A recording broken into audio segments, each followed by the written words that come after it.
The sun beat down mercilessly on the Fort Benning military base that August afternoon, the Georgia heat shimmering above the asphalt in rippling waves. What began as a standard K-9 training exercise was about to shatter the carefully constructed veneer of military order that Captain Sarah Miller had dedicated her life to upholding. Max, her German Shepherd partner of 5 years, suddenly broke formation during the demonstration. His behavior shifted from disciplined military working dog to something primitive and urgent.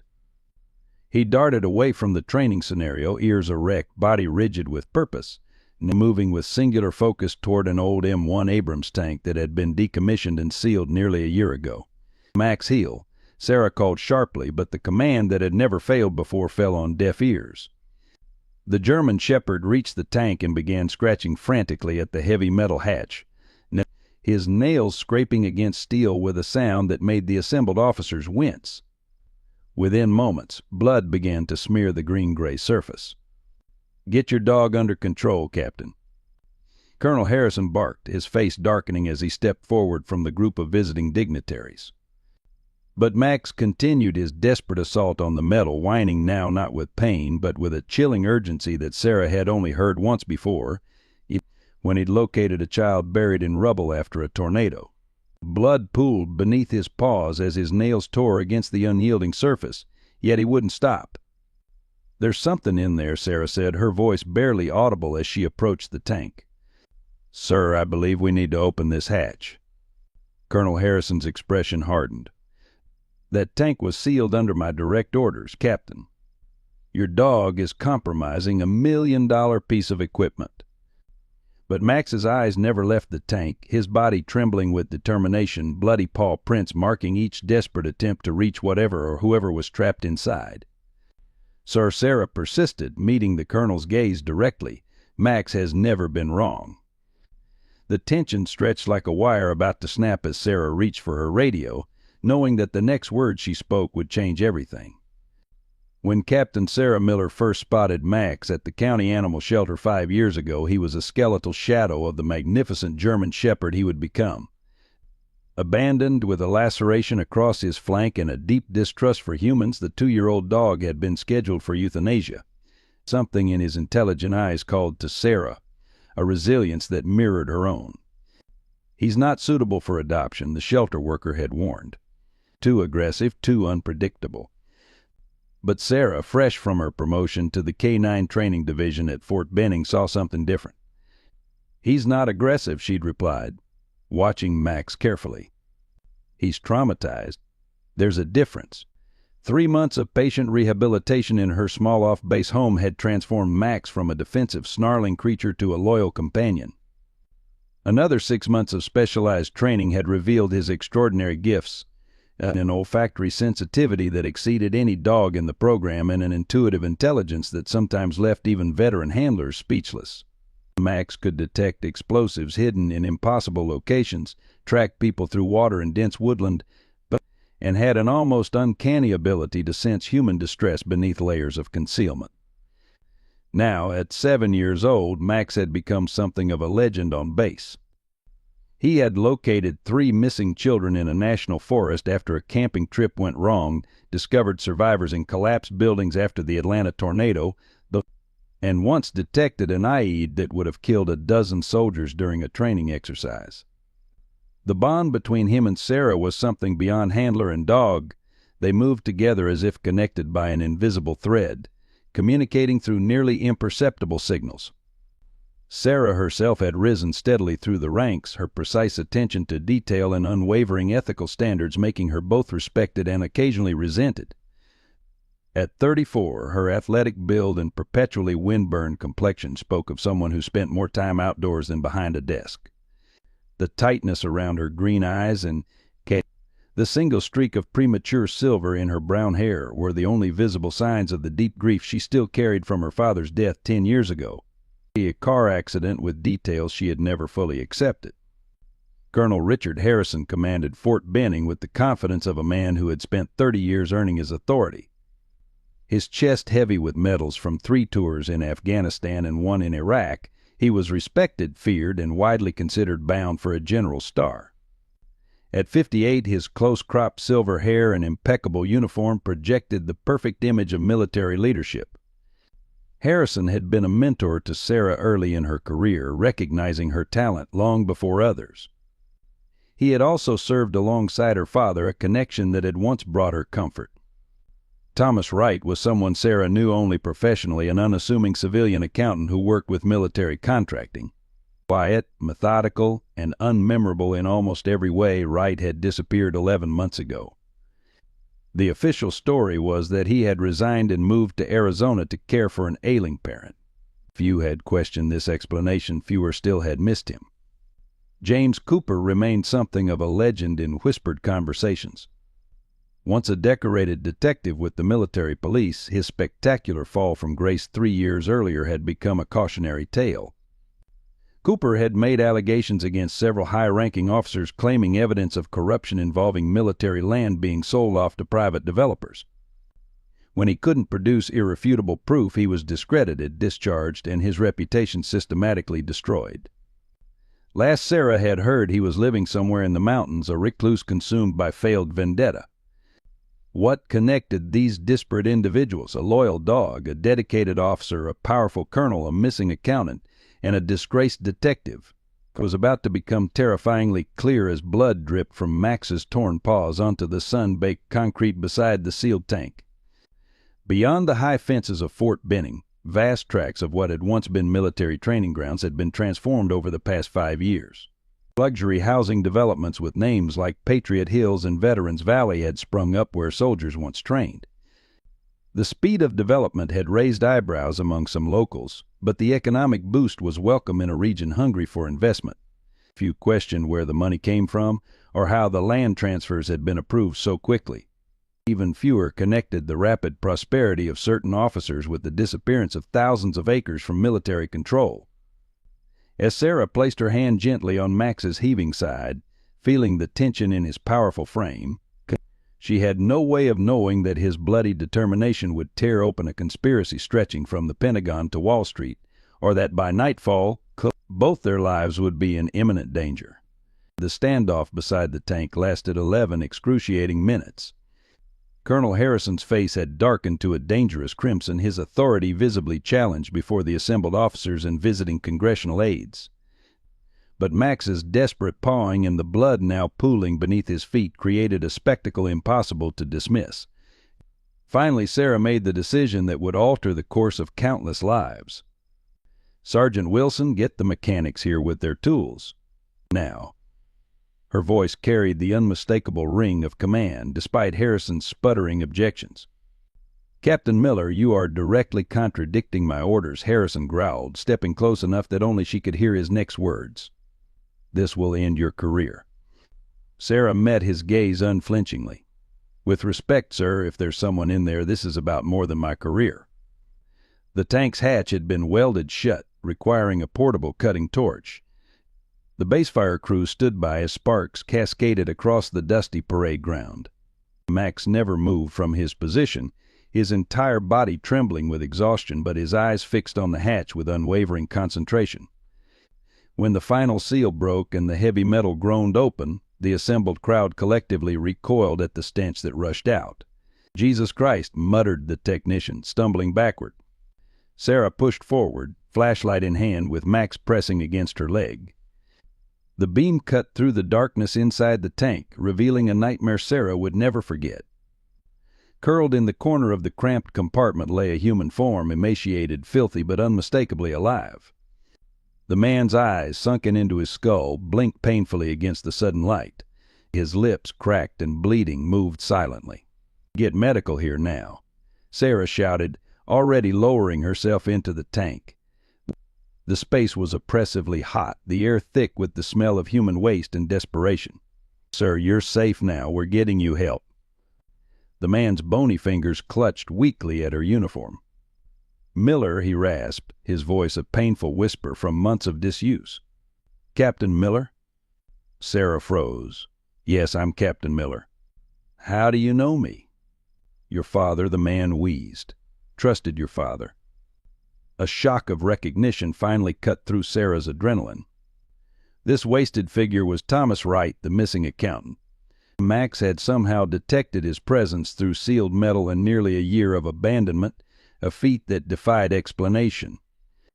As the medical team arrived and carefully extracted Wright from his prison, he pressed something into Sarah's palm, a small USB drive, sticky with blood and grime. "Evidence," he whispered. "Keep safe. They'll kill for this." Colonel Harrison pushed through the crowd, his face now composed into a mask of appropriate shock and concern. "This is Wright, isn't it? My God, how did he get in there?" His eyes flicked to Sarah's closed fist, where the drive was concealed. "Captain, what did he give you?" Before Sarah could respond, Wright seized her arm with surprising strength. "Trust no one," he hissed. Then his eyes rolled back as he lost consciousness. The next hours passed in a blur of activity. Wright was rushed to the base hospital in critical condition, severe dehydration, malnutrition, and systemic infection threatening his life. Military police secured the tank as a crime scene, photographing the interior where Wright had clearly been imprisoned for months. Surviving on condensation and what appeared to be occasional deliveries of minimal water and nutrition, just enough to keep him alive but too weak to escape or call for help. Sarah found herself sequestered in a small conference room, facing questioning from increasingly senior officers. Max remained by her side, exhausted but vigilant, his injured paws now bandaged by the base veterinarian. The USB drive burned in her pocket like a live coal, untouched since she'd slipped it there during the chaos. "So your dog just happened to sense a man inside a sealed tank that hadn't been opened in nearly a year." The skepticism in Major Ranald's voice was palpable. "Max has exceptional abilities, sir. His record speaks for itself."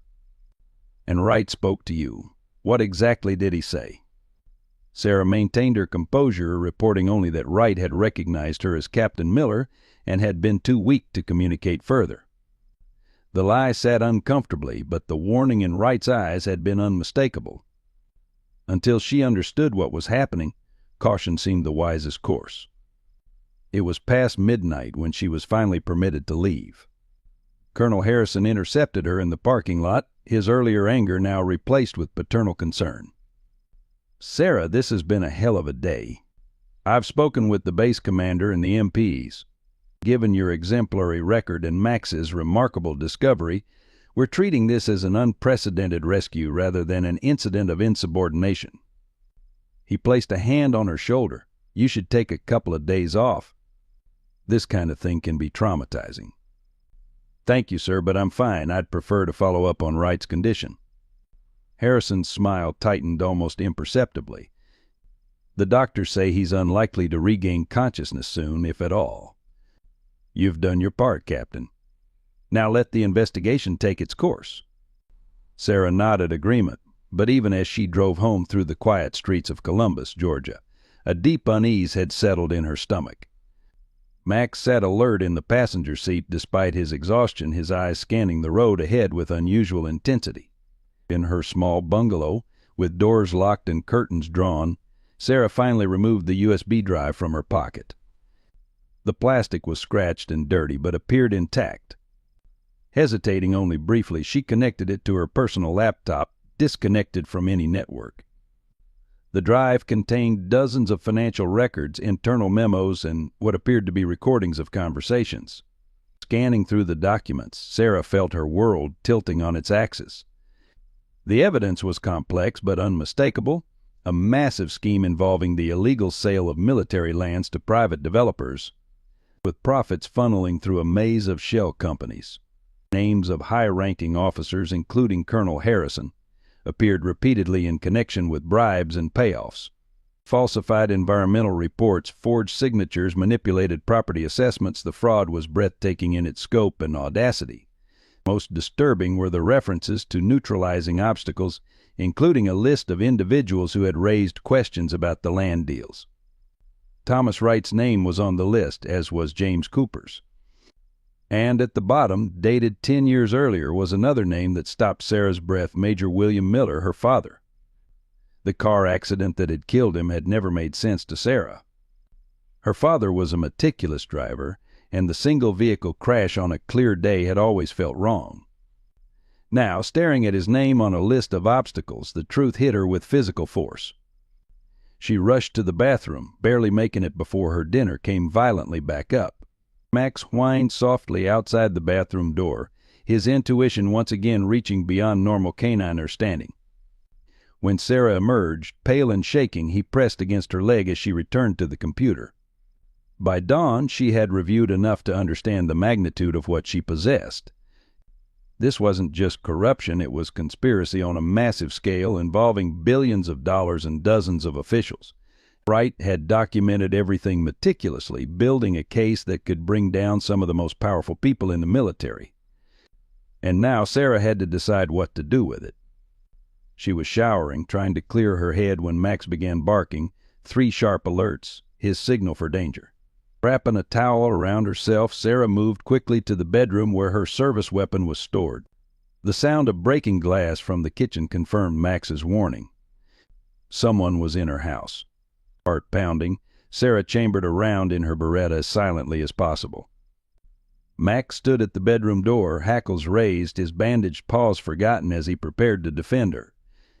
The floorboard in the hallway creaked, someone moving with slow deliberation toward the bedroom. Sarah positioned herself beside the door, weapon ready. Max's growl deepened. "Federal agents." A voice called out, "Captain Miller, we need to speak with you immediately." But something in Max's continued tension told Sarah this wasn't right. No proper notification, no identification process.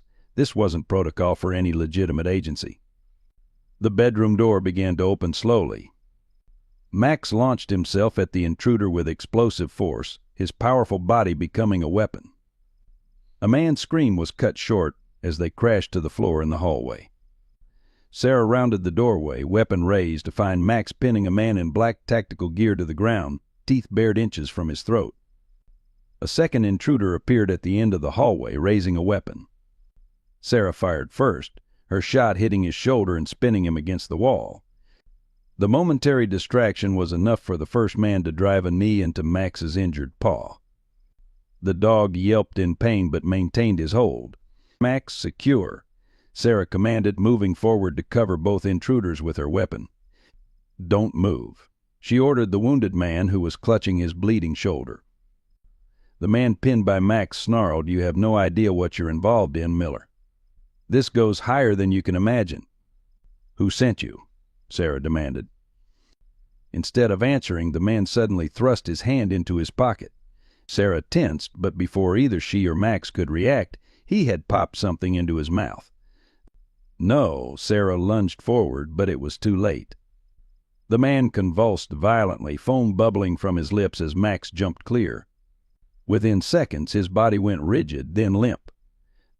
The second intruder, seeing his partner's suicide, tried to reach for his own pocket, but Sarah kicked his hand away and pressed her gun against his temple. "Don't even think about it." Keeping him covered, she used her free hand to call 911, but even as she dialed, she knew the complexity of her situation. These men had come to kill her and take the evidence. Once authorities arrived, the USB drive would be confiscated and likely disappear into the same system that had orchestrated this conspiracy. She needed help, but not from anyone connected to the military or local police. With a sudden clarity, Sarah realized there was only one person who might understand what she was facing. James Cooper had tried to expose this same conspiracy 3 years ago and paid with his career and reputation. If anyone knew how to navigate these treacherous waters, it would be him. The wounded intruder was watching her face, reading her thoughts with unsettling accuracy. "But you run? You're dead," he said flatly. "Give us the drive, and maybe you walk away from this." Sarah smiled grimly. "You broke into my home and tried to kill me. I don't think your offer has much credibility." Sirens wailed in the distance. Sarah made her decision. She struck the man with the butt of her pistol, knocking him unconscious, then quickly dressed, grabbed a pre-packed emergency bag, and collected the laptop and USB drive. "Come on, Max," she said, heading for the garage. "We're going off the grid." As they pulled away in her Jeep, using the back alley to avoid being seen, Sarah glanced at Max in the passenger seat.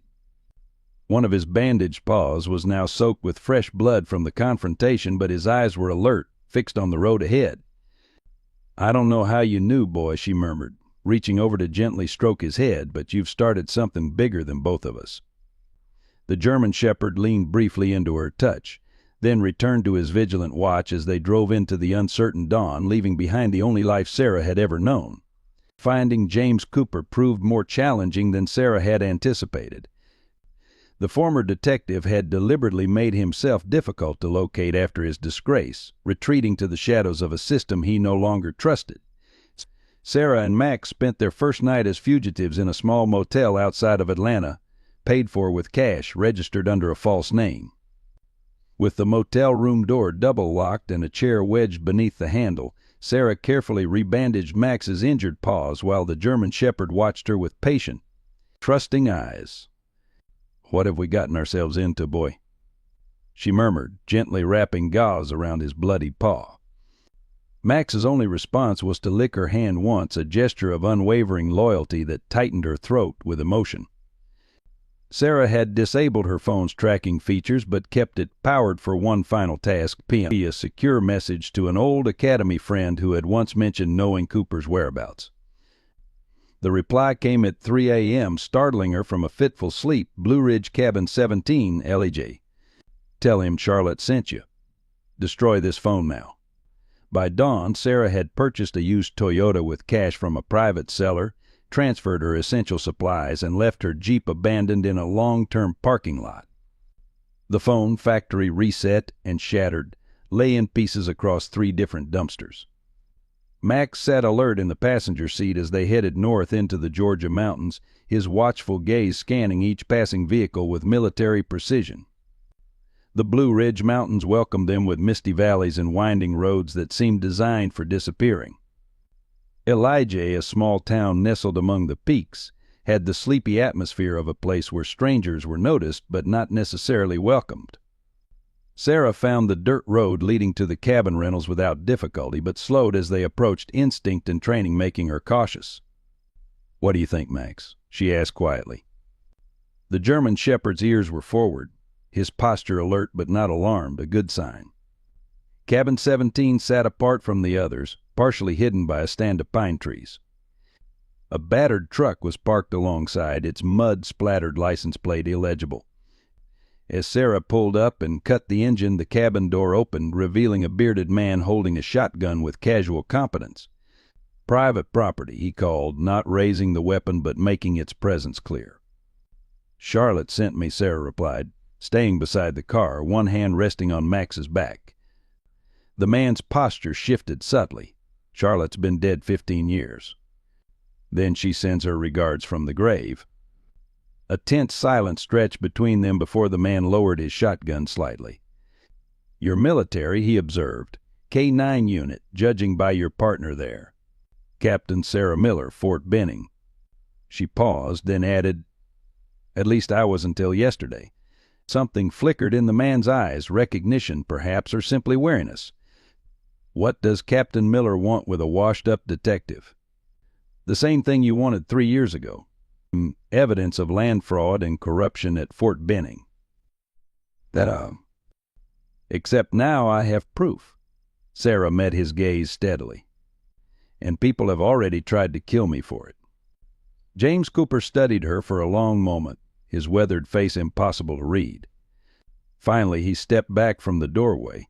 "Better come inside then. Bring your dog." The cabin's interior was spartanly furnished but meticulously organized. Maps covered one wall, with locations marked in red and connected by strings. Newspaper clippings, photographs, and handwritten notes created a tapestry of investigation that spoke of years of obsessive work. "You've been busy," Sarah commented, taking in the extensive display. Cooper set his shotgun aside but kept it within reach. "Just because they destroyed my career doesn't mean I stopped looking for the truth." He gestured toward a chair. "Sit. Tell me what you found." Sarah remained standing. "First, I need to know I can trust you." A humorless smile creased Cooper's bearded face. "Trust is a luxury neither of us can afford. But we might have common enemies, which is the next best thing." She considered this, then nodded. "Fair enough." She reached into her pack and removed her laptop. "My dog, Max, found Thomas Wright yesterday. He'd been imprisoned in a sealed tank on base for almost a year. Cooper's composure cracked for the first time. Wright's alive? Jesus Christ, I thought they'd killed him. Barely alive, Sarah corrected. He managed to give me this before he lost consciousness. She held up the USB drive. It contains everything: financial records, falsified documents, recorded conversations. Names, dates, amounts, including my father's name on a list of obstacles dated shortly before his supposed car accident.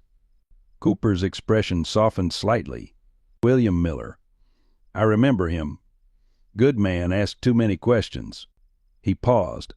I'm sorry, Captain. Finding out that way, it's brutal. Sarah swallowed hard. It explains a lot. She connected the drive to her laptop. There's more. Colonel Richard Harrison appears to be central to the operation. And the land sales, they're connected to luxury developments called Patriot Hills and Veterans Valley. Cooper moved to a section of his wall display, tapping a cluster of photographs. GenCorp Developments, supposedly a patriotic company specializing in veteran-friendly communities. Actually a front for laundering money from illegally acquired military land. His finger traced a line to another document. The question was always where the money came from to bribe officers to sign off on the transfers. Each acre of that land was worth millions in potential development. According to Wright's files, they created false environmental reports claiming the land was contaminated, Sarah explained, scrolling through documents. That justified selling it at a fraction of market value to shell companies that specialized in remediation. Once transferred, miraculous cleanup occurred, and the land was flipped to developers for its true value. And the profits funneled through offshore accounts back to the officers who approved the original transfers. Cooper nodded grimly. Classic self-dealing, but impossible to prove without internal documents. Which is exactly what Wright collected, Sarah finished. Names, accounts, dates, everything needed for convictions. For several hours they pored over the evidence together, Cooper's investigative experience adding context to Wright's meticulous documentation. Max settled on the cabin floor, alert but resting his injured paws, occasionally lifting his head when a sound from outside caught his attention. As afternoon faded into evening, Cooper leaned back in his chair, rubbing his eyes. This is the mother lode. Enough to bring down everyone involved, right up to the Pentagon. No wonder they were willing to kill for it. Sarah closed the laptop. The question is, what do we do with it? I can't just walk into the Inspector General's office. For all I know, they're compromised, too. They are, Cooper said flatly. I tried that route. My evidence disappeared, and suddenly I was being investigated for evidence tampering and false accusations. So what's the alternative? The media? Cooper shook his head. Too easy to discredit, especially military matters. They'll claim national security, classify everything, and bury it. Sarah stood, stretching her stiff muscles, and moved to the window. The mountains were dark silhouettes against the dimming sky. There has to be a way to make this public in a way they can't control. There might be, Cooper said slowly. I have a contact, former Justice Department, now works with an international transparency organization. Independent servers, protected whistleblower protocols. Military can't touch them. How soon can you reach them? I'll need to go in person. Too risky otherwise. He hesitated. But there's something else we need to do first. Sarah turned from the window. What's that? Wright didn't give you everything. The most damning evidence, recordings of the actual bribes being paid, he kept in a safety deposit box. Insurance in case he was discovered. Cooper rifled through a drawer and extracted a small key. He gave me this before he disappeared. I never knew what it was for until I saw his files on your drive. It's for Atlanta First Union Bank, box 7321. Sarah took the key, turning it over in her hand. You think it's still there? Only one way to find out, but it's a high-risk move. They'll be watching banking transactions, especially in Atlanta. The decision crystallized in Sarah's mind. Then we go tomorrow. Get the recordings, then make contact with your Justice Department friend. She looked down at Max, who had risen to stand beside her. We finish what Wright started. Cooper studied her with newfound respect. You're not what I expected, Captain Miller. What did you expect? Someone more invested in the system. Military officers don't typically turn against their command structure, even when faced with corruption. Sarah met his gaze. My father taught me that integrity isn't about loyalty to people or institutions. It's about loyalty to principles. The military I pledged to serve doesn't steal land for profit or murder witnesses. A noise outside brought both of them to instant alertness. Max's hackles rose, a low growl vibrating in his chest. Cooper moved silently to the window, peering through a narrow gap in the curtains. Vehicle coming up the drive, he whispered. Lights off. Sarah drew her sidearm, moving to position herself behind the door. Max stood rigid, awaiting commands. Cooper reached for his shotgun. Could be nothing. Could be everything. The sound of tires on gravel grew louder, then stopped. A car door opened and closed. Single occupant, Cooper murmured. Footsteps approached the cabin, unhurried but purposeful. Then came a knock, 3 sharp raps on the wooden door. Cooper, it's Michael Davis, Sarah's partner from Fort Benning. I know she's here. Sarah froze, her mind racing. Michael was her closest friend on base, the godfather to her nephew. But how had he found them? Sarah, please. I'm alone. I need to talk to you. Cooper looked at her questioningly. Sarah hesitated, then nodded. Max remained tense, which concerned her. The dog knew Michael well and had always greeted him warmly. Cooper positioned himself to the side of the door, shotgun ready, then called out, hands visible when you enter. Any weapons and you're dead? Understood. The door opened slowly and Michael stepped inside, hands raised to shoulder height. He looked exhausted, his uniform rumpled, a day's stubble on his usually clean-shaven face. Jesus, Sarah, he said, eyes darting between her, Cooper, and the growling German shepherd. You have no idea what's happening back at base. Close the door, Cooper ordered, keeping his shotgun leveled. How did you find us? Michael closed the door but remained standing just inside. I remembered Sarah mentioning you once, said you'd been railroaded. When she disappeared and Colonel Harrison started asking questions, I put it together. And you led them straight to us, Cooper accused. No, Michael looked genuinely offended. I came alone. Don't you think if I was here to turn you in, I'd have brought backup? Sarah studied her partner's face, trying to read the truth in it. Why are you here, Michael? He exhaled heavily. To warn you, they're saying you assaulted 2 federal agents, that you stole classified documents. There's a manhunt underway, military police, FBI, state troopers. They're monitoring airports, bus stations, your credit cards, your family. Those weren't federal agents, Sarah said coldly. They were hitmen sent to kill me and retrieve the evidence I have of massive corruption at Fort Benning. Evidence that implicates Colonel Harrison and reaches into the Pentagon. Michael's expression flickered with uncertainty. That's a serious accusation, Sarah. It's the truth. Thomas Wright documented everything before they imprisoned him in that tank. The accountant? That's who Max found. Michael ran a hand over his face. Look, I don't know what to believe, but I know you. If you say there's corruption, I trust your judgment.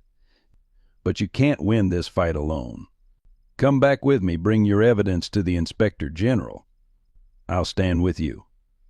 Max's continued growling made Sarah uneasy. The dog knew Michael well. His reaction didn't make sense unless. How did you really find us, Michael? She asked quietly.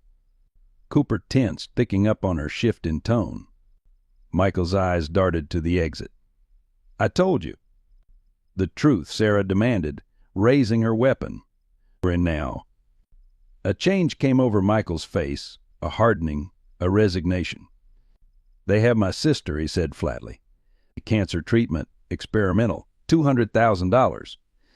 I didn't have a choice. The betrayal hit Sarah like a physical blow. You're working for them. I placed a tracker on your Jeep weeks ago, he admitted. standard issue, military grade. When you disappeared, Harrison activated it. Cooper cursed. You led him right to us. Michael shook his head desperately. No, I came ahead alone. Told him I needed to confirm before bringing in a team. They're 20 minutes behind me. He looked at Sarah pleadingly. I never wanted this. They said they just needed to recover classified documents, that no one would be hurt. Like Thomas Wright wasn't hurt. Sarah's voice was ice. Like my father wasn't hurt? Understanding dawned in Michael's eyes. Your father, oh God, Sarah, I didn't know. I swear I didn't know. We need to move, Cooper interrupted, already gathering essential documents from his wall. Now. Mao. Sarah kept her weapon trained on Michael. What do we do with him? You know I can't let you leave, Michael said sadly, reaching slowly toward his holster. Don't, Sarah warned. Michael hesitated, then lunged for his weapon. Max reacted with explosive speed, launching himself at Michael's arm. The man cried out as powerful jaws clamped down, not breaking skin but immobilizing him with painful pressure. Sarah moved forward, removing Michael's sidearm and radio. Max released, she commanded. The German shepherd immediately backed off, positioning himself between Sarah and the threat, despite his injured paws. Cooper worked quickly, using zip ties to secure Michael to a sturdy chair. We have 10 minutes tops. Sarah knelt before her former partner. Why, Michael, we were friends. Misery etched itself across his face. Sophia's dying, Sarah. The treatment was her only chance. I didn't want to believe what they were doing was wrong. I told myself it was just land deals, bureaucracy, nothing that hurt anyone. The sadness of his justification almost overwhelmed Sarah's anger. Almost. People died, Michael. My father died. He couldn't meet her eyes. I'm sorry. Cooper finished packing essential equipment and the laptop with Wright's evidence. There's a back trail through the woods, leads to an old logging road. My truck's too obvious, they'll be looking for it. Sarah nodded. We'll take my car as far as the logging road, then go on foot. Wait, Michael called as they prepared to leave. Harrison won't stop. Whatever you have, wherever you go, he has resources you can't imagine. Foreign accounts, private contractors, connections in federal agencies. Why tell us this now? Cooper demanded. Michael looked directly at Sarah. Because she deserves better than what they did to you, Cooper. Better than what I did to her. He swallowed hard. There's more evidence. Wright wasn't working alone. Check Blue Ridge Community Bank in Duluth, box 4434. The manager, Eleanor Winters, was helping him. That's all I know. Sarah stared at her former partner, trying to reconcile years of friendship with this final betrayal and attempt at redemption. If you're setting us up. I'm not. I swear on Sophia's life. His eyes were desperate. You were right about the tank, about Wright. I'm betting you're right about everything else, too. Cooper gestured urgently toward the door. Time's up. Sarah gave Michael one last look. I hope your sister makes it, Michael. I really do. They slipped out the back door into the mountain darkness, Max leading the way despite his injuries, navigating by senses more acute than any human's. From behind them, headlights appeared on the main road, cutting through the trees as vehicles approached the cabin. Down, Cooper whispered, pulling Sarah into a shallow depression. Max pressed close to the ground beside them, absolutely silent. From their hiding place, they watched as 3 unmarked SUVs surrounded the cabin, men in tactical gear deploying with military precision. The raid was quick and professional, no shouted commands, no dramatic entries, just the efficient movement of experienced operators. Not local police, Sarah observed quietly. Private contractors. Cooper nodded grimly. Harrison's cleaning crew.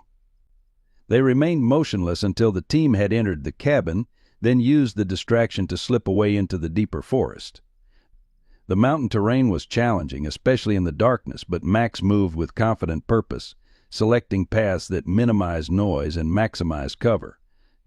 After an hour of careful progress, they reached Cooper's battered pickup, hidden under a camouflage tarp on the abandoned logging road. "It's not pretty, but it's clean," Cooper said, removing the covering. "No registration, paid cash, previous owner asked no questions." They transferred their equipment, and Sarah helped Max into the truck bed, covered with an old blanket. His paws were bleeding again, the bandages torn during their escape. "We need to get him to a vet," she said, concern evident in her voice. Cooper started the engine. "I know someone in Chattanooga. Former military, asks no questions. We'll head there first, then to Atlanta for the safety deposit box." As they drove through the night, taking back roads and avoiding main highways, Sarah stared out at the passing landscape, her world transformed in less than 48 hours. Her career was over, her home abandoned, her friend revealed as a traitor. Max's warm presence against her leg was the only constant remaining. "When did you first suspect?" Cooper asked after a long silence. "About the corruption, I mean." Sarah considered the question. "I didn't, not really. Not until Max found Wright. But looking back, there were signs the rapid development of military lands, officers retiring surprisingly wealthy, questions shut down too quickly." She paused. "You tried to warn people 3 years ago." No one listened. "They weren't ready to hear it," Cooper replied without bitterness. "Sometimes the truth needs a crisis to break through." "Or a German shepherd with bloody paws," Sarah added, rubbing Max's ears gently. Cooper glanced at the dog with newfound respect. "Your partner's something special. Most trained military dogs wouldn't have broken protocol like that.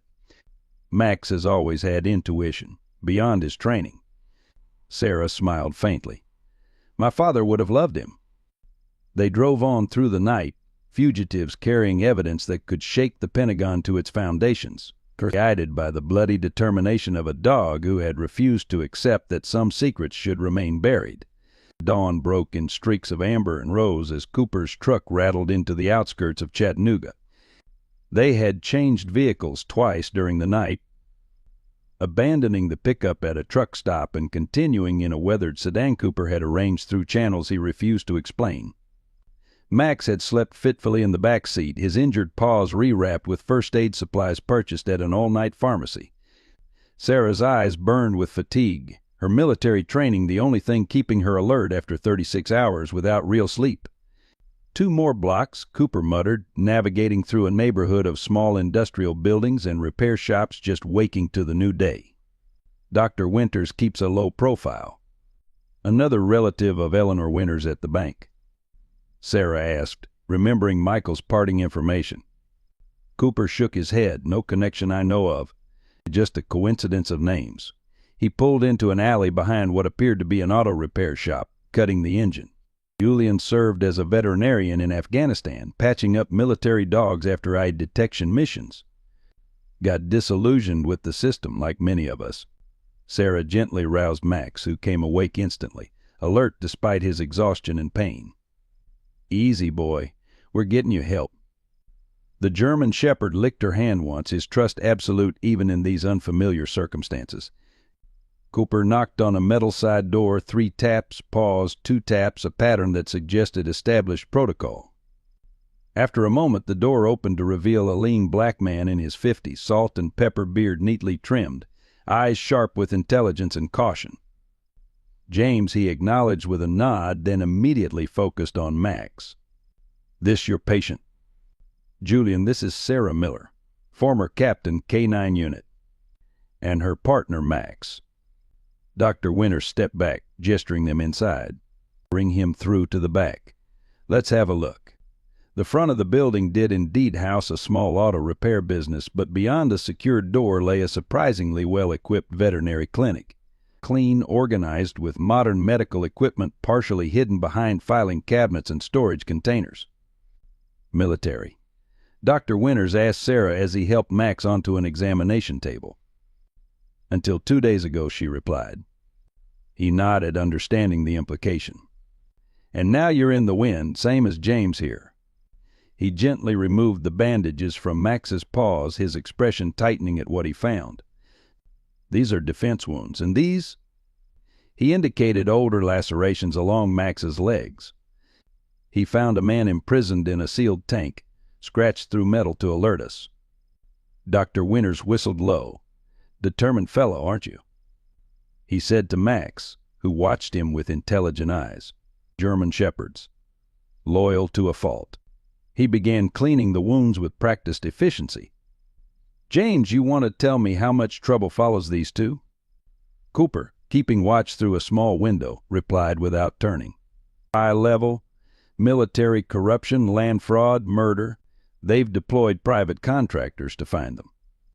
"So the usual then," Dr. Winter said dryly, preparing injections.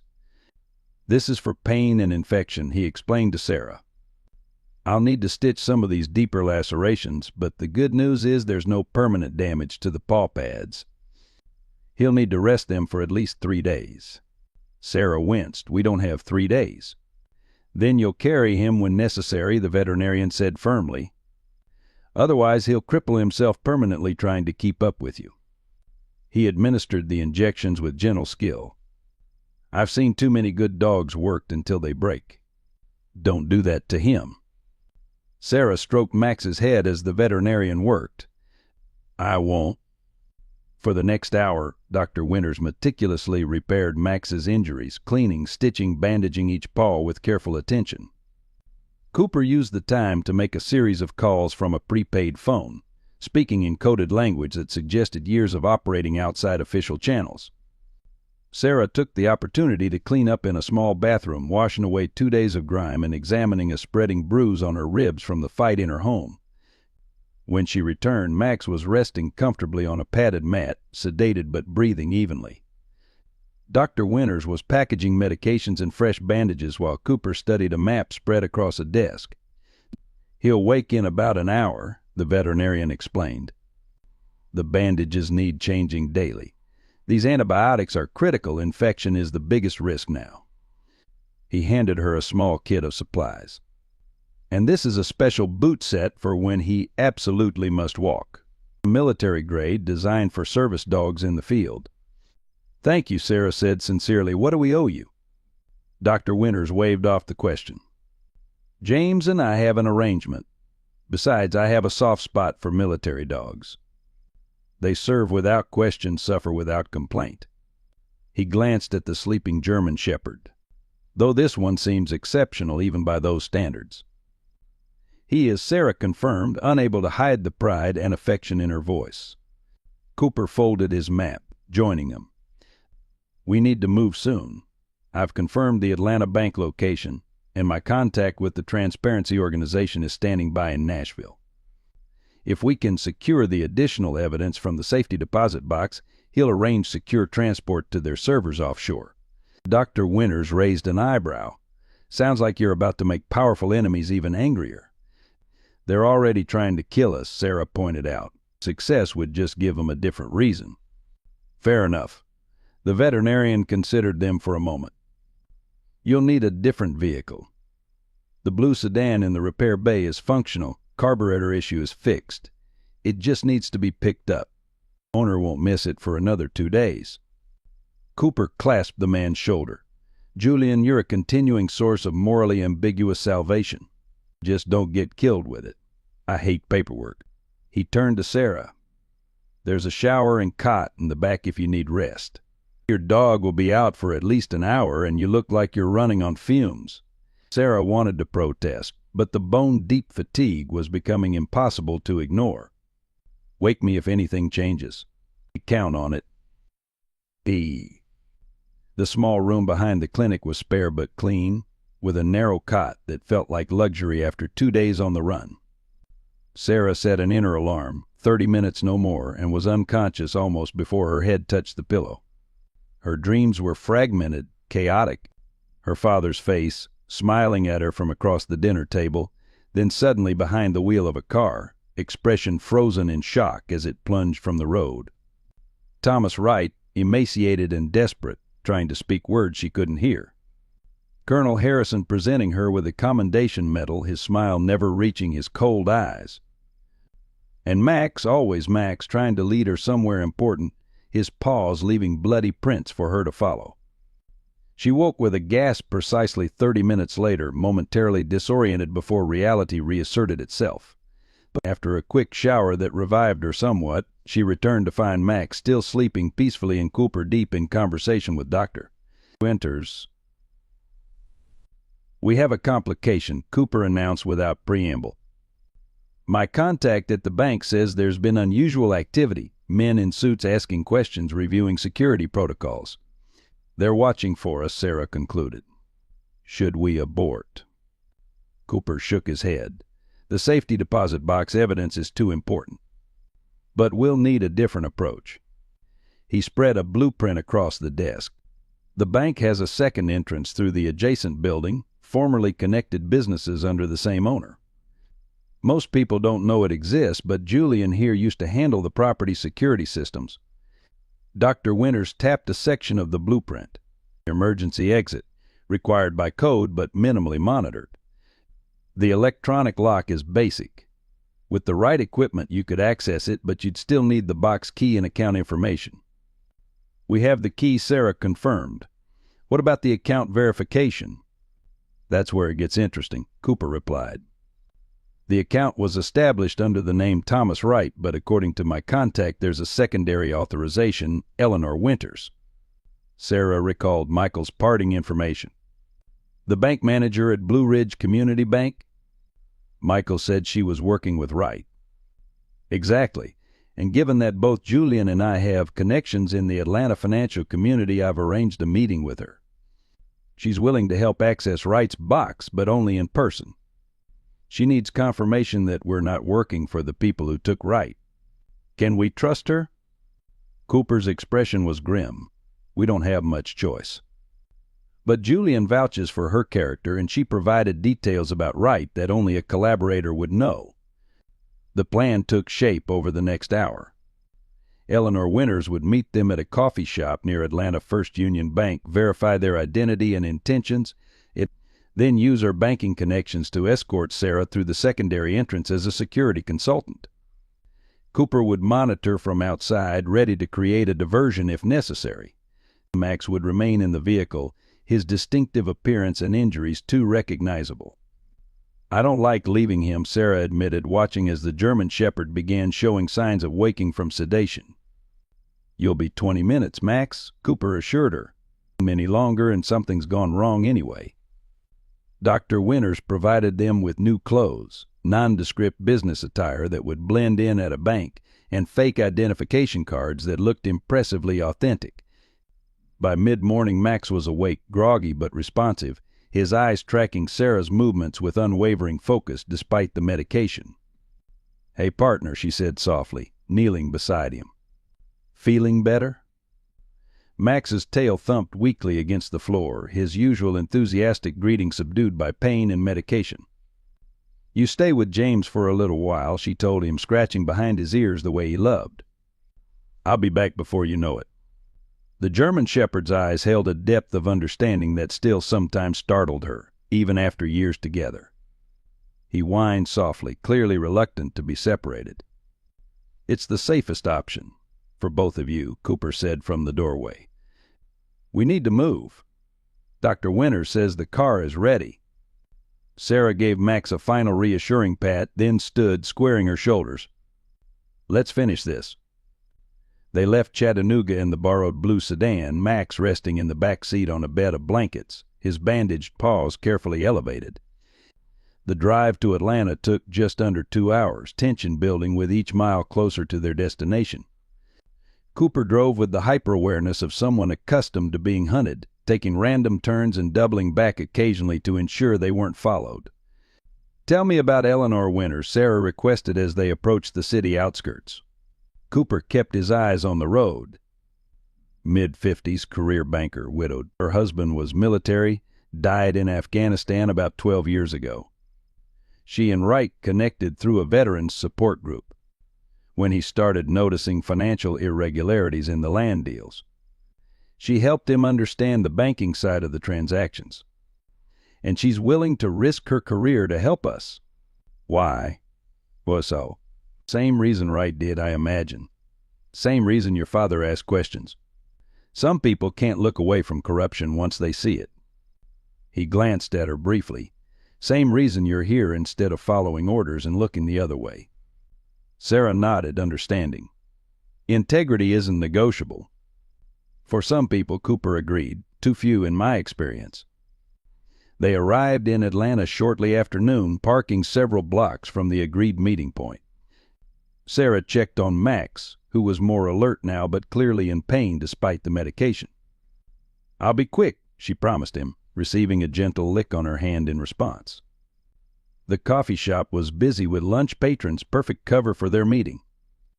Eleanor Winters was easy to spot despite the crowd, a poised woman with silver-streaked dark hair pulled into a neat bun, wearing a conservative Navy suit that practically screamed bank manager. She sat alone at a corner table, a briefcase beside her, her posture rigid with tension. Following the plan, Sarah entered first, ordering a coffee and taking a seat nearby. Cooper would wait 5 minutes before joining them, minimizing the time they were all together. Eleanor's eyes found Sarah almost immediately, a flash of recognition suggesting Cooper had described her. After a moment's hesitation, the banker gathered her things and approached Sarah's table. "Is this seat taken?" she asked, her voice steady despite the slight tremor in her hands. "Please," Sarah gestured to the empty chair. Eleanor sat, placing her briefcase between her feet. "You have unexpected friends in Chattanooga," she said quietly, the recognition phrase Cooper had arranged. "Good people appear in unlikely places," Sarah replied with the countersign. Relief flickered across Eleanor's face. "Thomas? Alive, but critical condition. Military hospital at Fort Benning." The banker closed her eyes briefly. "Thank God. When he disappeared, I feared the worst." "You weren't wrong to worry," Sarah said grimly. "They imprisoned him in a sealed tank for nearly a year," horror registered in Eleanor's expression. "Those monsters." She composed herself with visible effort. "Then you know about the land deals? The fraud?" Yes, Wright managed to give me his primary evidence drive. But he mentioned additional recordings in a safety deposit box." Eleanor nodded. "Security recordings from the bank. Several of the conspirators used our private conference rooms for meetings they thought were secure. Thomas accessed the footage through the security system, clear evidence of bribes being paid, explicit discussions of the fraudulent land transfers." She hesitated, including footage of Colonel Harrison discussing problematic witnesses and how to handle them. Sarah's breath caught. "My father?" "I don't know specifics, but Thomas said one recording mentioned a Major Miller. He was very disturbed by it." Cooper arrived, sliding into the third chair without greeting. "We're clear outside, but we should move quickly." 2 men in tactical clothing just entered the coffee shop across the street. Eleanor's eyes widened. "How did they find us?" "They're searching a grid, not targeting us specifically yet," Cooper assessed. "But we need to move now. Is the back entrance still viable?" "Yes, I have my access card and the alarm codes." She reached into her briefcase, extracting a small envelope. "This contains the account verification documents you'll need for the safety deposit box. I've already alerted my colleague that a security consultant will be coming to inspect the vault facilities." Cooper took the envelope. "And you're sure no one at the bank is involved with Harrison's people?" "Not in my branch. The corruption was centered at executive levels and military banking liaisons." She stood smoothly. "We should take separate routes. The service entrance is in the alley behind the bank. I'll meet you there in 10 minutes. They parted ways, Sarah and Cooper taking a circuitous path through side streets to avoid the men searching the area. The alley behind Atlanta First Union Bank was deserted when they arrived, the unmarked metal door indistinguishable from any service entrance in the city. "I don't like this," Cooper muttered, scanning the surrounding buildings. "Too exposed." "We don't have a choice," Sarah reminded him. "We need those recordings." Eleanor appeared punctually, slightly breathless but composed. She swiped her access card through the reader, entered a code, and the door clicked open. "Once inside, act like you belong. Security knows to expect a consultant, but the fewer questions the better." "I'll keep watch out here," Cooper confirmed. 30 minutes maximum. After that I create a diversion and we abort." Sarah nodded, then followed Eleanor into the building. They moved through a service corridor into the bank's administrative section. The banker's confident stride and acknowledging nods to passing employees, creating a bubble of legitimacy around them. No one questioned their presence or purpose. The vault area required additional security clearance, which Eleanor provided with practiced ease. "Martin, this is the security consultant I mentioned," she informed the guard smoothly. "We'll need access to the inspection panel behind the safety deposit section." The guard barely glanced at Sarah's fake ID before buzzing them through. Inside the vault, Eleanor guided her to a private viewing room, a small windowless space where clients could examine the contents of their boxes in privacy. "Wait here," she instructed. "I'll retrieve the box." Left alone, Sarah felt acutely vulnerable. Everything hinged on Eleanor's trustworthiness, a woman she'd met less than an hour ago, connected only through Cooper's assurances. If this was a trap. But Eleanor returned quickly, carrying a standard safety deposit box. She placed it on the table and gestured for Sarah to use the key Cooper had provided. "I'll stand guard outside," the banker said. 5 minutes maximum. When the door closed, Sarah inserted the key with trembling fingers. The box opened to reveal several USB drives, each labeled with dates, and a sealed envelope addressed "simply in case of my death." With efficiency born of urgency, Sarah transferred everything to her secure bag, then exited the viewing room. Eleanor waited outside, her professional demeanor intact despite the illicit nature of their activities. "All set." "Yes, thank you." They retraced their steps through the bank, maintaining their cover as security consultant and manager until they reached the service entrance. Cooper was waiting, tension evident in his posture. "Problems?" Sarah asked as they exited. "Maybe. Same men from earlier, moving in this direction. We need to separate now." He turned to Eleanor. "Return to your office the normal way." If questioned, you were conducting a routine security review. The banker nodded. "What about Thomas?" "Is there anything I can do?" "Stay available," Cooper advised. "Once we've secured the evidence, you may be called to testify." Eleanor squared her shoulders, a flash of steel beneath her professional exterior. "I've been prepared for that possibility for a year." She extended her hand to Sarah. "Your father would be proud." The simple statement hit Sarah with unexpected force. "You knew him?" "By reputation only. Thomas spoke of him often, said he was one of the few who couldn't be bought." With that, Eleanor turned and re-entered the bank, resuming her role as if the dangerous interlude had never happened. Cooper guided Sarah through a maze of alleyways, avoiding main streets. "The car's 3 blocks east. We move separately, less conspicuous. I'll go first, you follow 30 seconds behind." Sarah nodded, clutching her bag with its precious cargo. "What about Max?" "He's safe in the car. Window cracked, parked in shade." Cooper checked his watch. "Meet you there in 5 minutes. If either of us doesn't make it, the other takes the evidence and goes." They separated, Cooper walking ahead with casual confidence while Sarah counted to 30 before following. The downtown streets were busy with lunch crowds, providing cover but also multiple points where observers could be hiding. She maintained a brisk, purposeful walk, just another businesswoman on her way back from a meeting. 2 blocks from the car, Sarah noticed a black SUV moving slowly down the street, its occupant scanning pedestrians with focused attention. She ducked into a small boutique, pretending to browse while watching through the window. The vehicle passed, then stopped at the intersection. The driver spoke into a radio, then made a U-turn. They'd been spotted. "Mow." Sarah exited through the shop's back door, cutting through a service alley to change her route. Her military training kicked in. Evade, avoid patterns, use terrain to advantage.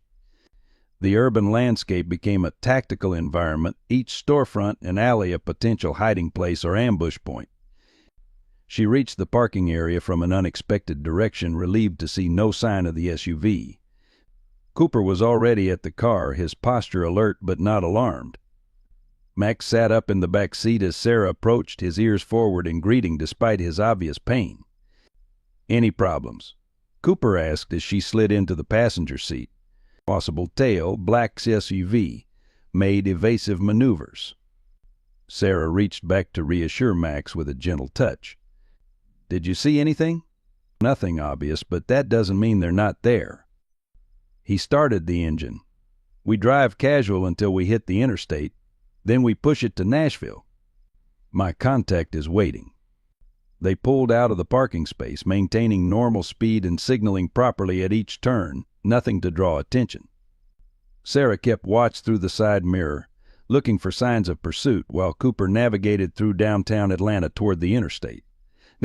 "We might have actually pulled this off," Cooper said as they approached the on-ramp.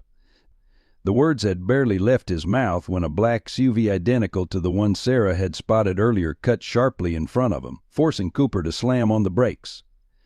Simultaneously, another vehicle appeared behind them, effectively boxing them in on the narrow access road. "Spoke too soon," Cooper muttered, shifting into reverse. "Hold on." Max growled from the back seat, his instincts on full alert despite his injuries. Sarah reached for her weapon as armed men emerged from both vehicles, taking covered positions. "Captain Miller, Detective Cooper," a voice called through a megaphone.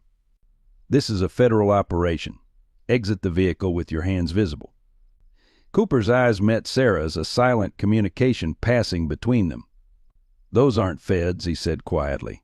"Private contractors, same as before. Options?" He assessed their situation with professional detachment. "Limited. They have position advantage, numbers, and firepower." His hand moved to the gearshift. "But they want the evidence more than they want us dead. That gives us one play." "What's the play?" Cooper's expression was grimly determined. "I create a diversion. You take Max and the evidence, go through that construction site." He nodded toward a partially completed building to their right. "There's access to the river beyond it. My contact knows to monitor police channels. He'll find you." "That's not a plan. That's a suicide mission," Sarah objected. "It's the only chance for the evidence to get out." Cooper reached into his jacket, extracting a small device. "This will buy you maybe 2 minutes. Make them count." Before Sarah could protest further, Cooper hit the gas, swerving the car toward the lead SUV in a controlled ram. The impact sent the heavier vehicle skidding sideways, creating a momentary gap. As armed men recovered and began to advance, Cooper threw the device, a military-grade flashbang, into their midst. "Now," he shouted as the explosion of light and sound created momentary chaos. Sarah grabbed her bag and Max's leash, then flung open her door. The German shepherd followed despite his bandaged paws, understanding the urgency in her movements. They sprinted for the construction site as Cooper reversed the car sharply, then accelerated directly toward the second SUV, drawing fire away from them. The sound of gunshots and screeching tires followed them into the skeletal structure of the unfinished building. Sarah helped Max navigate through construction debris, the dog moving with remarkable determination despite his injuries.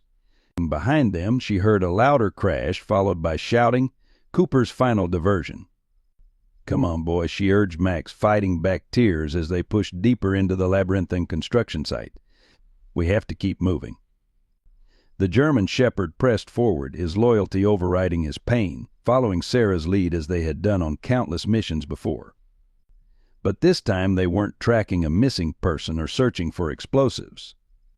This time they were running for their lives, carrying evidence that could bring down powerful, murderous men, evidence paid for with blood and sacrifice, stretching back to her father's accident and forward to whatever fate had now befallen James Cooper. As they reached the far side of the construction site, the distant wail of police sirens joined the urban symphony of Atlanta. Sarah paused at the edge of a steep embankment leading down to the Chattahoochee River, Max panting heavily beside her. The dog's bandages were soaked with fresh blood, his determined exertion reopening his wounds. "I'm sorry, partner," she whispered, kneeling to check his injuries. "I'm so sorry." "Ma." Max licked her hand once, his dark eyes holding no reproach, only unwavering trust. In that moment, Sarah made a promise, to him, to her father, to Thomas Wright, to James Cooper, and to herself. "We're going to finish this," she told him, voice steady despite her aching heart. "Whatever it takes." With the evidence secure against her body, Sarah lifted the injured German shepherd into her arms. He was heavy, nearly 70 pounds of muscle and bone, but adrenaline and determination lent her strength as she carefully made her way down toward the riverbank, where fate and justice awaited. The Chattahoochee River flowed muddy and swift beneath the industrial bridges of Atlanta, its brown waters carrying secrets, and refused toward the Gulf. Sarah Miller crouched in the shadow of a concrete support pillar, Max's labored breathing hot against her neck as she held the exhausted German shepherd close. His bandaged paws had left crimson smears across her shirt, the pristine white dressings from Dr. Winters now soaked through with fresh blood and river mud. "Easy, boy," she whispered, straining to hear beyond the rushing water and distant traffic. The sounds of pursuit had faded, but experience had taught her that silence often preceded the deadliest threats. Cooper's diversion had bought them precious minutes, but she harbored no illusions about what had likely happened to the former detective. The thought formed a cold knot in her stomach, another good person sacrificed to protect the truth. Night was falling, the murky twilight bringing both concealment and new dangers. Sarah needed to move. Staying in one place invited discovery, but each step forward with an injured 70-pound dog and no clear destination felt like an exercise in futility. Cooper's contact in Nashville remained their only hope, but with no way to communicate and at least 150 miles separating them from potential safety, the odds were increasingly grim. A distant helicopter thumped overhead, its searchlight sweeping the riverbanks in methodical patterns. Sarah pressed deeper into the shadows, covering Max's distinctive coloring with her jacket. The dog remained eerily silent, his military training holding despite his pain, no whines or barks to betray their position. "Good boy," she murmured into his fur. "The best boy." "Ah." When the helicopter passed, Sarah made her decision. The riverbank provided too little cover, and Max's condition was deteriorating. They needed shelter, medical supplies, and a means of communication. The urban sprawl of Atlanta offered all three, but venturing back into the city carried its own risks. Every police officer, security camera, and vigilant citizen represented a potential threat in a manhunt of this magnitude. With careful movements, Sarah helped Max to his feet. The German shepherd stood shakily, determination overriding his physical limitations. "We need to find help," she told him, as if explaining the tactical situation to a human partner. Perhaps it was foolish, but after years together she'd long since stopped underestimating his comprehension. They moved slowly along the riverbank until they reached a pedestrian underpass, a concrete tunnel connecting the Riverside Park to the streets beyond. Under the harsh fluorescent lights, Sarah fully assessed Max's condition for the first time since their escape. The sight made her heart constrict. Dr. Winter's careful stitches had torn in multiple places, the protective booties shredded by their desperate flight through the construction site. Max stood stoically as she examined him, but the trembling in his powerful legs betrayed his exhaustion. "We need to stop," she decided, though every minute of delay increased their danger. "Just long enough to rebandage you and make a plan." The pedestrian tunnel offered little in terms of concealment, but a maintenance alcove provided temporary shelter. Sarah used the remaining medical supplies from Dr. Winter's kit to clean and rebind Max's wounds as best she could.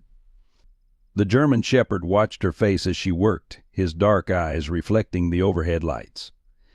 "Cooper set his contact monitors police channels," she said quietly, thinking aloud as she often did when working through tactical problems with Max. "That means he knows about the confrontation by now. He might be looking for us." She secured the last bandage and gently stroked Max's head.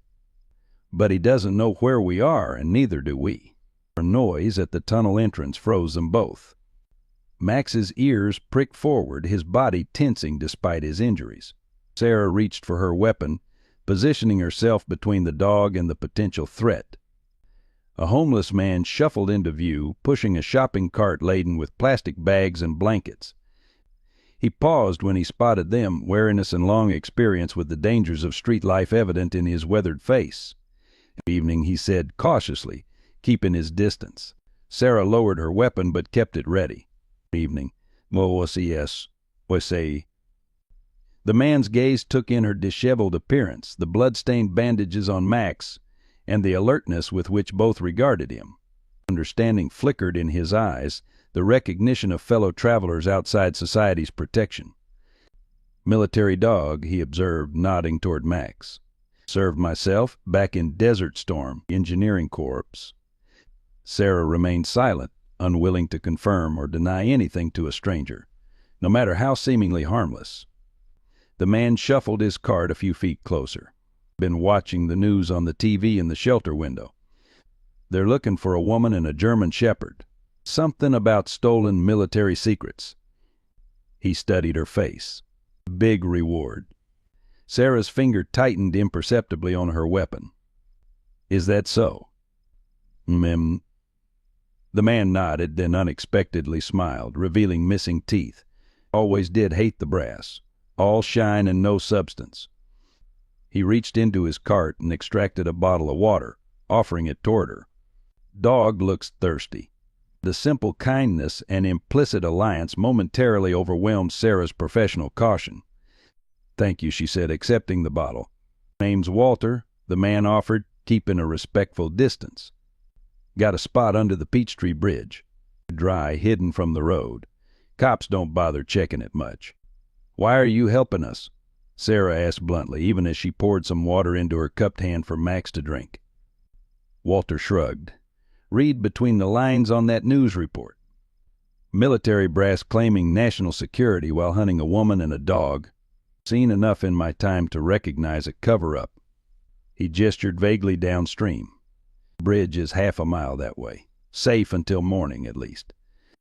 Sarah hesitated, weighing the risk of trusting this stranger against their increasingly desperate situation. Max, however, had already made his assessment. The German shepherd moved forward, his posture relaxed as he sniffed Walter's extended hand, a behavior he exhibited only with people he deemed no threat. "Your partner's got good instincts," Walter observed. "The best," Sarah agreed, making her decision. "Lead the way." Walter's spot proved to be a concrete maintenance area beneath the massive Peachtree Street Bridge, dry, hidden from casual observation, and remarkably clean compared to typical urban homeless encampments. He had established a simple but organized living space: cardboard and foam padding for bedding, plastic containers for storage, even a battery-powered lantern that cast a soft glow in the growing darkness. "Military habits die hard," he explained, noting Sarah's assessment of his quarters. 20 years in, then the bottle got me. Wife left, house went, but I still make my bed every morning." He chuckled without humor. "Such as it is." Sarah helped Max settle onto a piece of foam padding, the dog sighing heavily as he took weight off his injured paws. "We can't stay long," she told Walter. "There are men looking for us who aren't police." "Private contractors," Walter nodded. "Spotted them earlier. Black CUVs, tactical gear poorly concealed under civilian clothes. They've been sweeping the riverbank section by section." His observational skills confirmed Sarah's initial impression. Walter was no ordinary homeless person. "Former intelligence?" she guessed. "Engineers, like I said," he replied with a slight smile. "But you learn to watch everything when the world stops seeing you." Sarah didn't press further. Instead, she explained their immediate needs: medical supplies for Max, a secure way to contact someone in Nashville, and transportation out of Atlanta. Walter considered the requests. "Medical supplies I can help with. Youth Shelter 3 blocks over has a free veterinary clinic on Thursdays. They know me, won't ask questions if I show up needing supplies." "And communication?" "I got a prepaid phone. Not much charge left, but enough for a call." He extracted an ancient flip phone from his layers of clothing. "No GPS in these old models. Safer." Sarah felt the first flicker of hope since their escape from the bank. "Thank you, Walter. I can pay you." "Don't need money," he interrupted. "But I would like to know what's worth hunting a woman and a wounded dog across state lines." Sarah studied him carefully, then made a calculated decision. Land fraud. Military property sold illegally, billions of dollars stolen, people murdered to cover it up. Walter absorbed this without surprise. Including your father? The perceptiveness of the question startled her. How did you know? The look in your eyes, he said simply. Seen it before. It's not just duty driving you. It's personal. Sarah didn't confirm or deny, but her silence was answer enough. Walter nodded once, then rose to his feet with surprising agility. I'll get those medical supplies, he announced. Make your call, but keep it under 2 minutes. Even without GPS, they can triangulate with enough time. After he departed, Sarah sat beside Max, who had drifted into an exhausted sleep. She stroked his fur gently, drawing comfort from his solid presence while contemplating their next move. The evidence was secure in her waterproof bag, Cope USBS, containing the complete documentation of a massive criminal conspiracy that reached into the highest levels of military command. People had already died to protect it. Cooper might be dead or captured. Her career was destroyed. Yet despite everything, she felt a clarity of purpose that transcended fear. Using Walter's phone, Sarah dialed the number Cooper had made her memorize, his contact with the Transparency Organization. It rang 3 times before a wary voice answered. South Peachtree Bridge, North Maintenance Access, she said without preamble. Miller and Max. Cooper is down. We have all the evidence. A brief silence, then confirmation phrase. Bloody paws don't lie. Another pause. 4 hours. Come alone. The line went dead. Sarah closed the phone, her mind already gaming out scenarios. 4 hours until extraction. 4 hours to evade capture in a city swarming with both legitimate and illegitimate hunters. 4 hours for Max to rest before they needed to move again. Walter returned 30 minutes later with a surprisingly comprehensive collection of veterinary supplies, fresh bandages, antibiotic ointment, even proper canine pain medication. Told them my service dog got into some broken glass, he explained as he helped Sarah clean and rebandage Max's paws. The vet tech's brother was military. Asked no questions. With proper care and the pain medication, Max's condition improved noticeably. The German shepherd remained subdued, but his eyes were clearer, his breathing more regular. He's something special, Walter observed, watching the dog's intelligent assessment of their surroundings. Not just training. Got a soul in there. He found a man everyone thought was dead, Sarah told him. Scratched his paws bloody trying to get through metal to reach him. Wouldn't give up even when ordered to stop. Walter nodded, unsurprised. Some creatures just know right from wrong better than we do. As midnight approached, Sarah prepared for their extraction. According to her mysterious phone contact, they had just over an hour remaining. Max was resting comfortably, the bandages holding, his strength gradually returning. Walter had shared his meager food, beef jerky and protein bars, which both Sarah and Max had accepted gratefully. Our ride comes at 1, Sarah explained as she checked her weapon for the dozenth time. You should leave before then. Safer for you not to be connected to us. Walter smiled faintly. Bit late for that concern, I think. He handed her a crude map drawn on cardboard. But I'll make myself scarce. This shows the maintenance access points and patrol patterns I've observed. River police sweep the banks every 4 hours. The last patrol passed 30 minutes ago. Sarah studied the map, impressed by its detail. You've been watching them. Like I said, old habits. He hesitated, then added, whatever you're carrying, it must be important. It is. Sarah met his eyes directly. Important enough that good people have died for it. Important enough to risk everything. Walter nodded slowly. Then I hope you make it count. He gathered a few essentials into a small pack. I'll draw attention eastward. Nothing obvious, just a homeless man causing a minor disturbance. Might buy you some extra space. You don't have to do that. Well,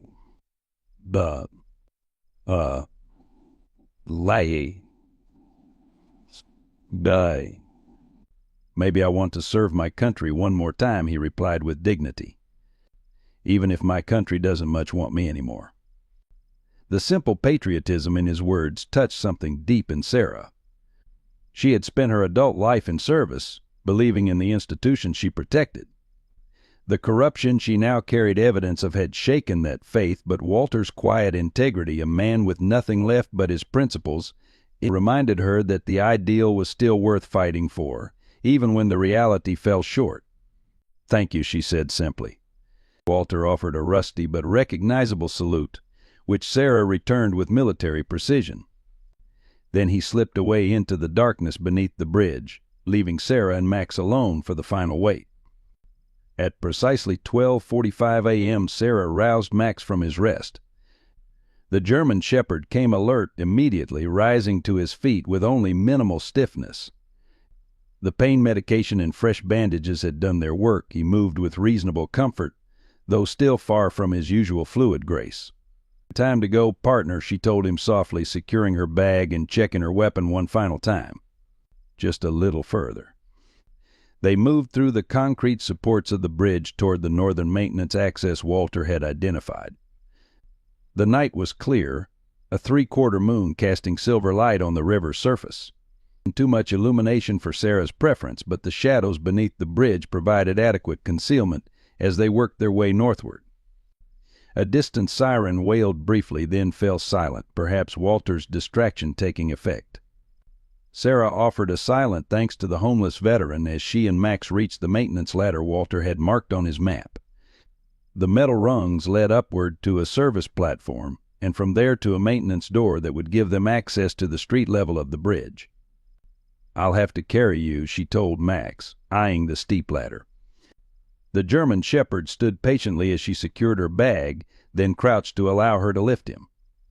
Despite his size, he knew how to distribute his weight to make carrying him possible, a skill they had practiced for emergency extractions during their military service.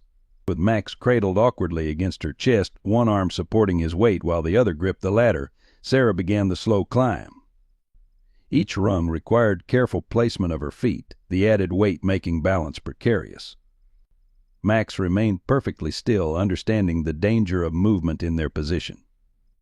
They had nearly reached the service platform when Sarah heard voices above, casual conversation drifting down from the street level.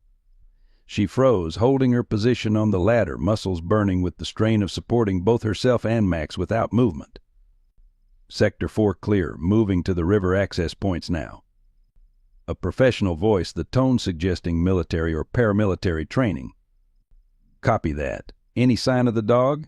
Another voice, equally disciplined. "Negative. But the shelter reported someone asking for veterinary supplies earlier. A possible connection." Sarah's heart sank. They had traced Walter's actions to the shelter. The men were directly above them now, their boots visible through the metal grating of the service platform. "How long do we maintain the search pattern?" The first voice asked. "Until we find them or receive new orders. Colonel Harrison wants this contained by dawn." The confirmation that Harrison himself was directing the pursuit sent a chill down Sarah's spine. The conspiracy reached even further than she had realized. "What about Cooper?" the second voice inquired. "Being processed at a secure location." "He'll talk eventually." A surge of hope. Cooper was alive, at least for now. But clearly in enemy hands, and Sarah had no illusions about the methods these men would employ to extract information.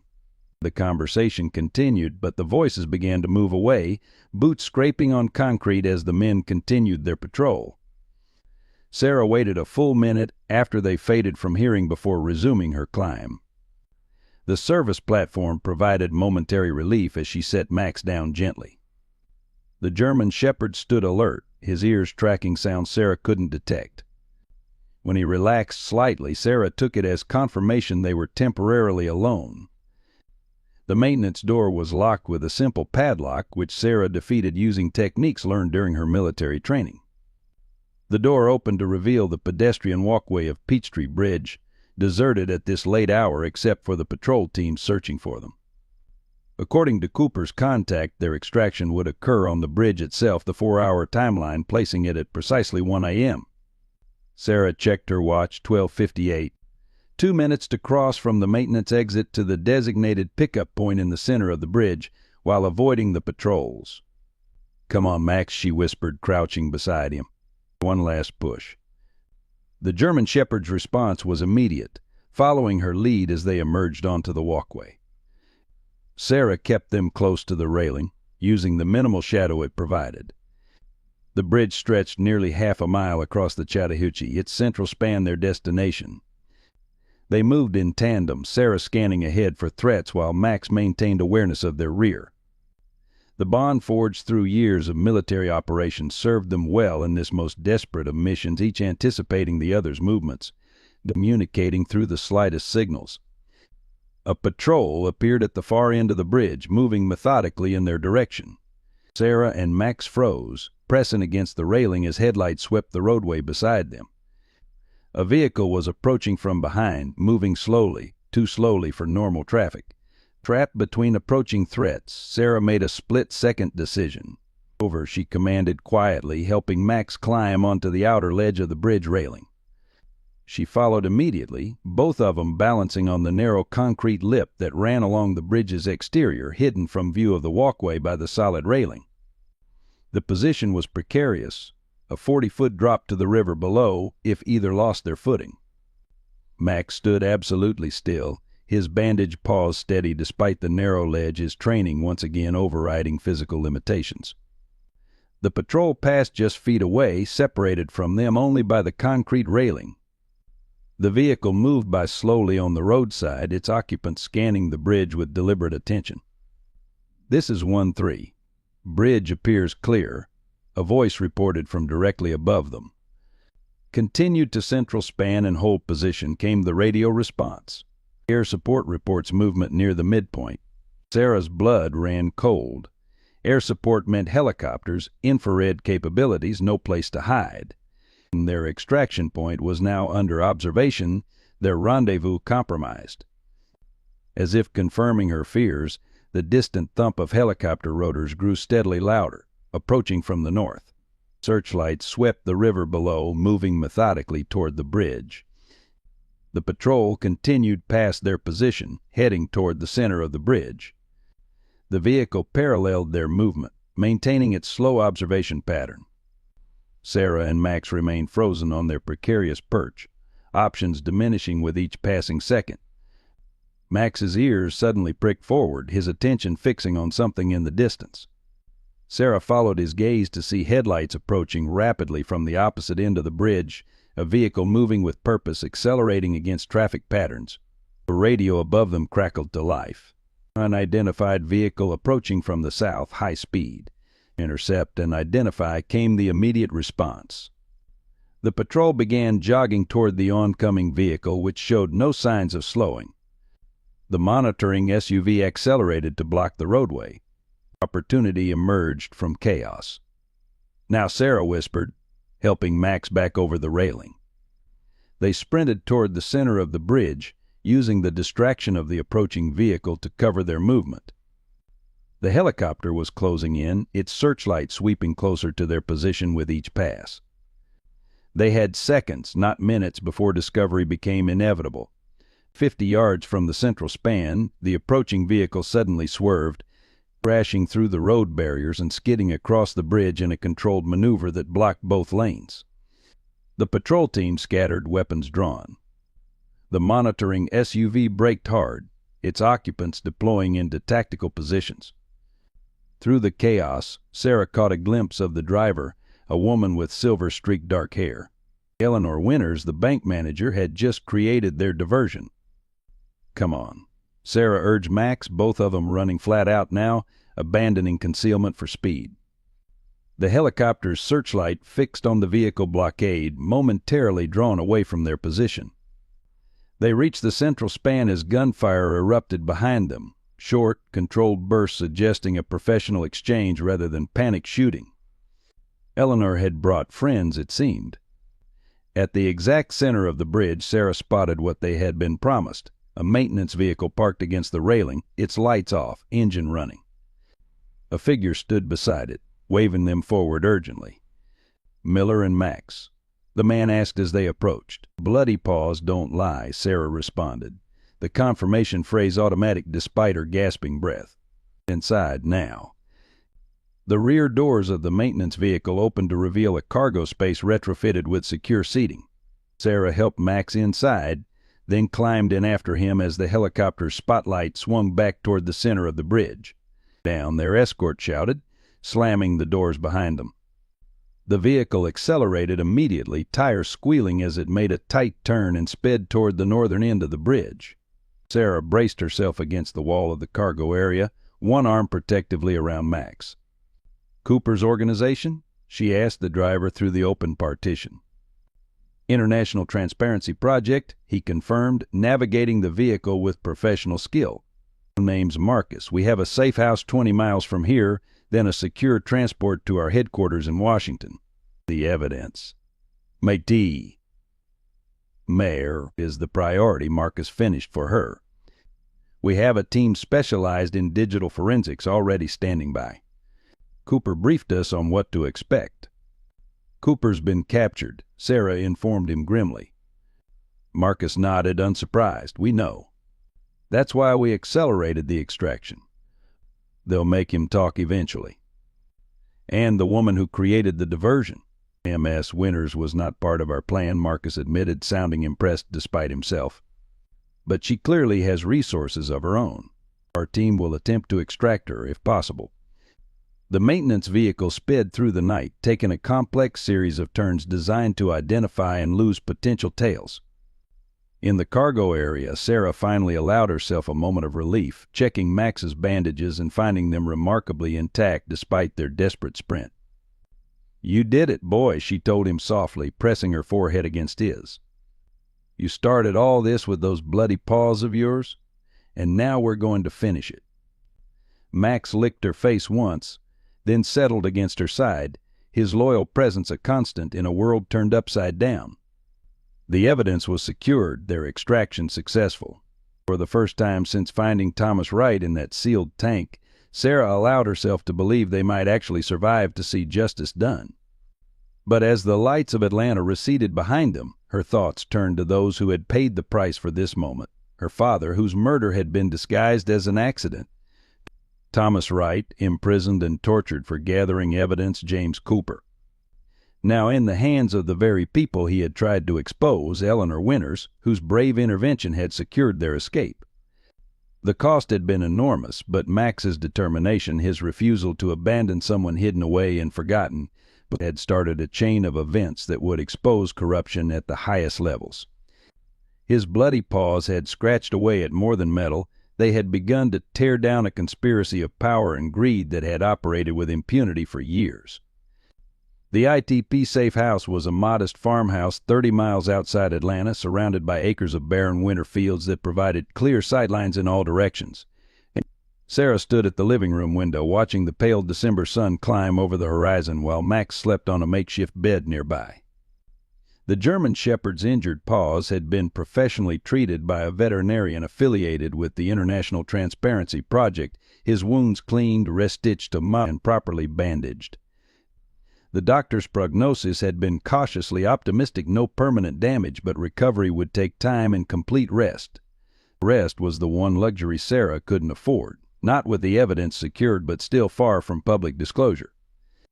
The house hummed with quiet, purposeful activity as the ITP technicians worked in the converted dining room, transferring data from Wright's USB drives to secure servers. Marcus, their extraction specialist, maintained a constant watch on the perimeter, coordinating with a security team that remained largely invisible but ever present. "Captain Miller." A woman appeared at her elbow, offering a steaming mug. "You should drink something. You've been standing there for hours." Sarah accepted the coffee with a nod of thanks, recognizing the woman as Dr. Eliza Connor, the ATA's lead analyst who had arrived shortly after dawn. In her mid-40s, with prematurely gray hair and the focused intensity of someone accustomed to working with sensitive information, Connor had immediately taken charge of processing the evidence. "How bad is it?" Sarah asked, her voice rough from exhaustion. Connor's expression was grim. "Worse than we anticipated. The land fraud scheme is just the surface. Beneath it is a network of corruption that extends into multiple branches of the military, defense contracting, and banking regulation." She hesitated. We've already identified 4 suspicious deaths connected to individuals who appear to have questioned the transactions, including your father." The confirmation landed like a physical blow, despite Sarah having already suspected the truth. "You found evidence of his murder?" A memo authorizing intervention regarding Major William Miller, dated 3 days before his accident. The language is deliberately vague, but in the context of other communications, the intent is clear. "And Colonel Harrison?" "Central to the entire operation. He appears to have coordinated between military leadership approving the land transfers and the private developers. His offshore accounts show payments exceeding $12 million over the past 5 years. Sarah's hand tightened around the mug. "What's our next step?" "We're preparing a comprehensive release of the evidence through our international partners. Once it's published simultaneously across multiple jurisdictions, it becomes impossible to suppress." Connor studied Sarah with professional assessment. "The question is what happens to you and Max when we go public?" It was a question Sarah had been avoiding. The evidence would expose massive corruption, but it wouldn't immediately neutralize the threat. People like Harrison had resources, connections, and the desperation of those facing ruin and imprisonment. They would strike back before surrendering. "We need to get you both to our headquarters in Washington," Connor continued when Sarah remained silent. "From there, we can arrange witness protection through Justice Department contacts who aren't compromised." "What about Cooper?" Sarah asked, "and Eleanor Winters?" Connor's expression tightened. "We have no confirmation on Cooper's status since his capture. As for M.S. Winters, she evaded Harrison's team at the bridge, but her home was raided this morning. She's in the wind." Guilt surged through Sarah, more lives destroyed by their connection to the truth. She glanced at Max, still sleeping deeply under the influence of pain medication. The German shepherd had given everything to this mission, starting with his bloody determination to find Thomas Wright and continuing through their desperate flight across Atlanta. He deserved better than a life in hiding. "There's something else," Connor said, her voice lowering. "Thomas Wright died this morning at the military hospital. Official cause of death is listed as complications from prolonged malnutrition and exposure." Sarah closed her eyes briefly. Another name added to Harrison's ledger of crimes. "He held on long enough to pass the evidence to us." "Yes," Connor hesitated. "There's one more thing you should know. The hospital security footage shows someone entered Wright's room shortly before his death. The cameras experienced a technical malfunction during the visit. They silenced him," Sarah concluded flatly. "Most likely, which means they're tying up loose ends before the evidence goes public. You and Max are at the top of that list." Before Sarah could respond, her attention was drawn to movement outside a vehicle approaching along the distant access road. Not one of the unmarked cars used by the ITP security team. This was a military police vehicle moving with deliberate purpose toward the farmhouse. "We have company," she warned, instantly alert despite her exhaustion. Connor joined her at the window, her composure cracking slightly. "That's impossible. This location is secure, known only to our immediate team." Marcus appeared at the doorway, his expression confirming the breach. "Military police, 2 vehicles. They're requesting entry to conduct a search related to stolen classified materials." "How did they find us?" Connor demanded. "Unknown, but they have proper warrants. Local sheriff is with them as a courtesy escort." Sarah's mind raced through possibilities, each more disturbing than the last. "Cooper," she said finally. "They must have broken him." The implications hung heavy in the air. If Harrison's people had extracted the safe house location from Cooper, what else had they learned? Was the entire EP operation compromised? "We need to move the evidence now," Connor decided, turning to Marcus. "Initiate protocol blackout. Transfer everything to the backup servers and wipe the local machines." Marcus nodded grimly. "What about Miller and the dog?" Connor glanced at Sarah, a silent question in her eyes. Sarah understood immediately they needed time to secure the evidence, which meant someone had to delay the approaching authorities. "We'll handle the MPEs," Sarah said, decision made. "Get the evidence out." "You'll be arrested," Connor warned. "Better arrested than dead," Sarah replied. "Harrison's private contractors don't care about warrants or witnesses, but the MPs have to follow protocol. Once they take me into custody, I'm temporarily safer than running." "And then what?" "What? Sarah smiled thinly.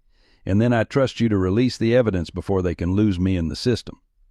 The grim reality of her plan settled over the room. Once the evidence went public, Sarah would become either the most protected whistleblower in America or the most convenient scapegoat, depending on which forces reached her first. It was a gamble with her life as the wager. "We'll need 40 minutes to complete the transfer and evacuation," Connor calculated. "Can you give us that long?" "We'll try." Sarah moved to Max's side, gently rousing the drowsy German shepherd. "Come on, partner, one more mission." Max came awake slowly, the medication making him groggy, but the familiar call to duty penetrated his foggy consciousness. He rose unsteadily, favoring his bandaged paws, but alert, his dark eyes fixed on Sarah's face. "I know you're hurting," she told him softly, kneeling to check his bandages. "But I need you one more time." The German shepherd's response was a slight wag of his tail, ready, as always, to follow where she led. Marcus handed Sarah her service weapon, which they had cleaned and checked after the extraction. "The rear access remains clear. When you're ready to extract, use this." He passed her a small radio. "Channel 3, 2 clicks. We'll have a vehicle waiting." Sarah nodded, tucking the radio into her pocket. 40 minutes, she confirmed. As the ITP team rushed to secure the evidence, Sarah and Max moved to the front of the farmhouse. Through the window, she could see the military police vehicles parked in the gravel driveway, 4 officers in standard MP uniforms deploying with professional caution. The local sheriff stood by his patrol car, looking uncomfortable with the federal intervention in his jurisdiction. "Just like old times, right?" Sarah murmured to Max, who stood steady beside her despite his injuries. "We identify ourselves, answer their questions, make them follow every procedural step by the book." Max's ears pricked forward, his attention split between Sarah and the approaching officers. He understood the tension in her voice, if not her specific words, his posture alert but not aggressive. Taking a deep breath, Sarah opened the front door before they could knock. "Captain Sarah Miller," she announced clearly, keeping her hands visible. "I understand you're looking for me." The lead MP, a stocky sergeant with a close-cropped haircut, recovered quickly from his surprise. "Captain Miller, you're wanted for questioning regarding the theft of classified materials and the assault of federal agents." "I'm aware of the allegations," Sarah replied evenly. "I'm unarmed and prepared to cooperate fully." A calculated lie, her service weapon was concealed at the small of her back. A last resort she prayed wouldn't become necessary. The sergeant nodded to his team, who moved to secure the perimeter of the house. "The dog needs to be secured before we proceed." "He's a military working dog, injured in the line of duty," Sarah explained, noting how Max had positioned himself slightly in front of her, protective despite his wounds. "I'll need to document his transfer to proper K-9 handlers." "My am, we have orders to." "Sergeant, you have orders regarding me?" "But there are specific protocols for handling military working dogs." "Unless you have a qualified K-9 handler with you, any attempt to separate me from Max would constitute a violation of Military Code 3457D. Another calculated risk. The code number was fictitious, but the principle was sound, and Sarah was banking on the sergeant's reluctance to violate procedure. The hesitation in the sergeant's face confirmed her strategy was working. "We'll need to clear the house first," he decided. "You and the dog will remain under observation while we conduct our search." Of course, Sarah agreed, stepping aside to allow them entry while mentally calculating how much time she had already secured. The search would take at least 15 minutes, documentation another 10. They were on track to provide the 40 minutes Connor needed. The MPS conducted a methodical sweep of the farmhouse, finding nothing of interest in the spaces the ITP team had already cleared. Sarah remained in the living room with Max, both under the watchful eye of a young corporal who kept a respectful distance from the German shepherd. "That's a Belgian Malinois, right?" the corporal asked, attempting casual conversation. "My cousin works with them in customs."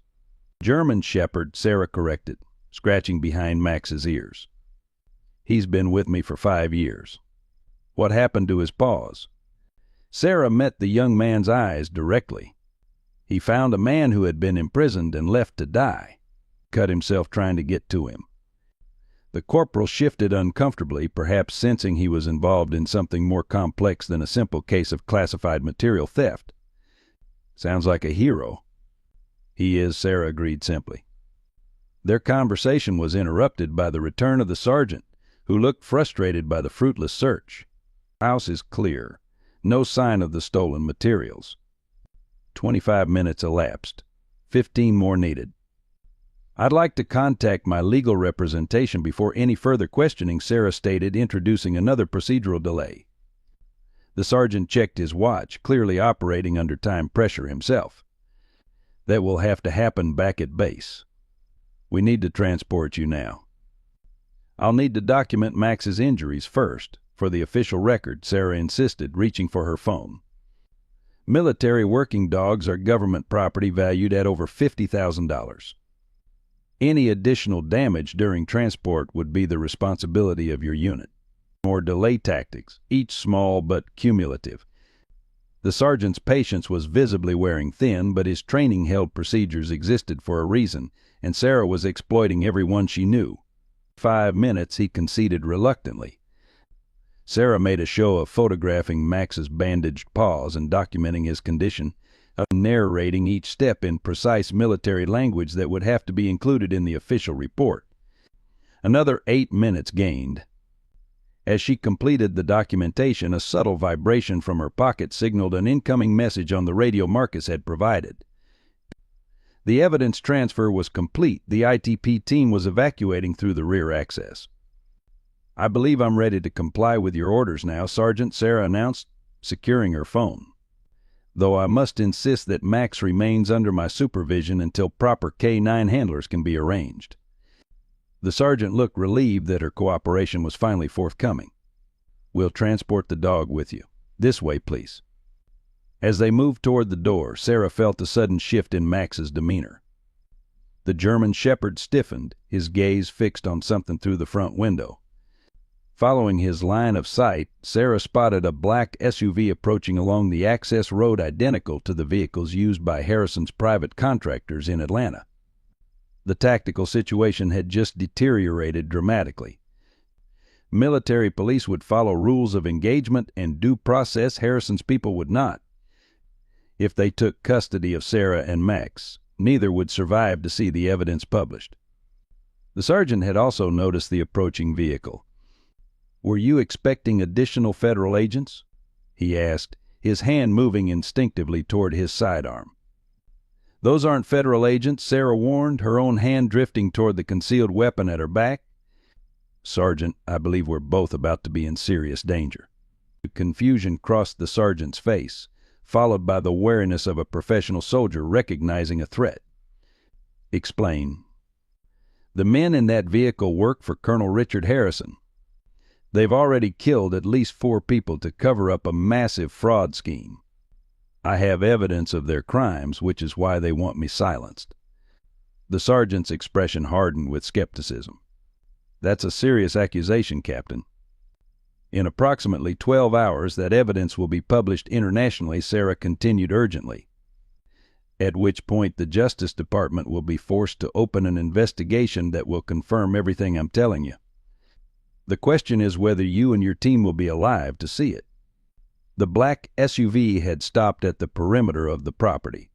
4 men in civilian clothes emerged, each moving with the unmistakable precision of military or paramilitary training.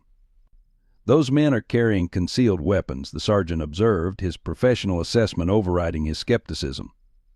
"Corporal, alert the sheriff and get our people back to the vehicles." "Sir?" The young MP looked confused by the sudden change in priorities. "Now, Corporal." As the corporal moved to comply, Sarah made a crucial decision. "Sergeant, I can prove what I'm saying, but we need to leave immediately." Those men will not hesitate to kill everyone here, including you and your team." The sergeant studied her face, years of experience helping him separate truth from deception. Whatever he saw in Sarah's eyes must have convinced him, because he gave a short nod. "My vehicle. Move now." The next moments unfolded with the chaotic precision of combat. The sergeant directed his team back to their vehicles while simultaneously alerting the sheriff to the potential threat. Sarah and Max moved quickly toward the lead MP vehicle, the German shepherd pushing through his pain to keep pace. Behind them, the men from the SUV had begun advancing toward the house, their purposeful stride abandoning any pretense of legitimate authority. When the sheriff moved to intercept them, badges raised, the lead figure made a dismissive gesture and continued forward. "Federal jurisdiction, sheriff. Please clear the area." The sheriff, a veteran law enforcement officer with 30 years' experience, recognized the wrongness in their approach. His hand moved to his service weapon. "I'm going to need to see proper identification and a warrant before anyone goes any further." The confrontation bought precious seconds as Sarah, Max, and the sergeant reached the MP vehicle. The other military police officers scrambled into the second vehicle, confusion evident in their movements, but their training keeping them responsive to their sergeant's commands. "We need to move," Sarah urged as she helped Max into the back seat. "Those men will open fire the moment they realize I'm escaping." As if confirming her warning, the lead figure from the SUV suddenly shouted, gesturing toward the MP vehicle. His hand disappeared inside his jacket, emerging with a matte black pistol that had never been issued by any legitimate federal agency. The sheriff's reaction was immediate. "Gun! Down, everyone, down!" The crack of gunfire shattered the morning stillness. The sheriff dropped for cover behind his patrol car, returning fire even as he radioed for emergency backup. The MP sergeant slammed the vehicle into reverse, executing a perfect J-turn that positioned them for immediate departure down the access road. "All units evacuate," he ordered through the radio. "Hostile fire, retreat and regroup at checkpoint Alpha." The MP vehicles accelerated away from the farmhouse, tires throwing gravel as they gained speed. In the back seat, Sarah braced herself against the door while keeping one arm protectively around Max. Through the rear window, she could see the sheriff engaged in a firefight with Harrison's men, the black chauffeur now providing cover for the attackers. "Your sheriff friend is going to need backup," she told the sergeant. "Already requested. State troopers and county tactical response are inbound." The sergeant navigated the winding access road with professional skill, maintaining speed without losing control. "Now, Captain, you have about 30 seconds to convince me I haven't just aided and abetted a fugitive." Sarah reached into her pocket and extracted the radio Marcus had given her. "This connects to the team that has the evidence. Complete documentation of Harrison's crimes, including the murder of my father and the imprisonment of Thomas Wright." "The man your dog found in the tank," the sergeant recalled. "Yes, Wright was an accountant who discovered the fraud scheme. He documented everything before they caught him." Sarah's voice tightened. "They killed him this morning in the hospital to silence him." The sergeant's knuckles whitened on the steering wheel. "If what you're saying is true, why not go through proper channels?" "The Inspector General, Jag, even the FBI." "Because the corruption reaches into all those organizations," Sarah explained. "The last person who tried that approach was James Cooper, a detective who was discredited and driven out of the military. The only safe way to expose this is through simultaneous international publication, which is what my team is arranging right now." Max whined softly beside her, sensing her distress or perhaps feeling the pain of his jostled injuries. Sarah stroked his head gently, drawing comfort from his solid presence. "I need you to make a choice, Sergeant," she continued. "You can deliver me to the base as ordered, where Harrison's people will ensure I never testify. Or you can help me reach the people who can protect me until the evidence is published." The sergeant was silent for a long moment, processing everything he had witnessed and heard. Finally, he made his decision. "I've been in the service for 16 years, Captain. Never once encountered a situation like this." "Few people have," Sarah acknowledged. Those men back there weren't following any protocol I've ever seen. And they fired on a civilian law enforcement officer without provocation. He adjusted his course, turning onto a secondary road instead of the highway that would lead to the military base. I'm not delivering you to people who operate like that, not until I understand what's really happening here. Relief washed through Sarah. Thank you, Sergeant. Don't thank me yet, he cautioned. I'm taking you to my commanding officer, Lieutenant Colonel Reeves.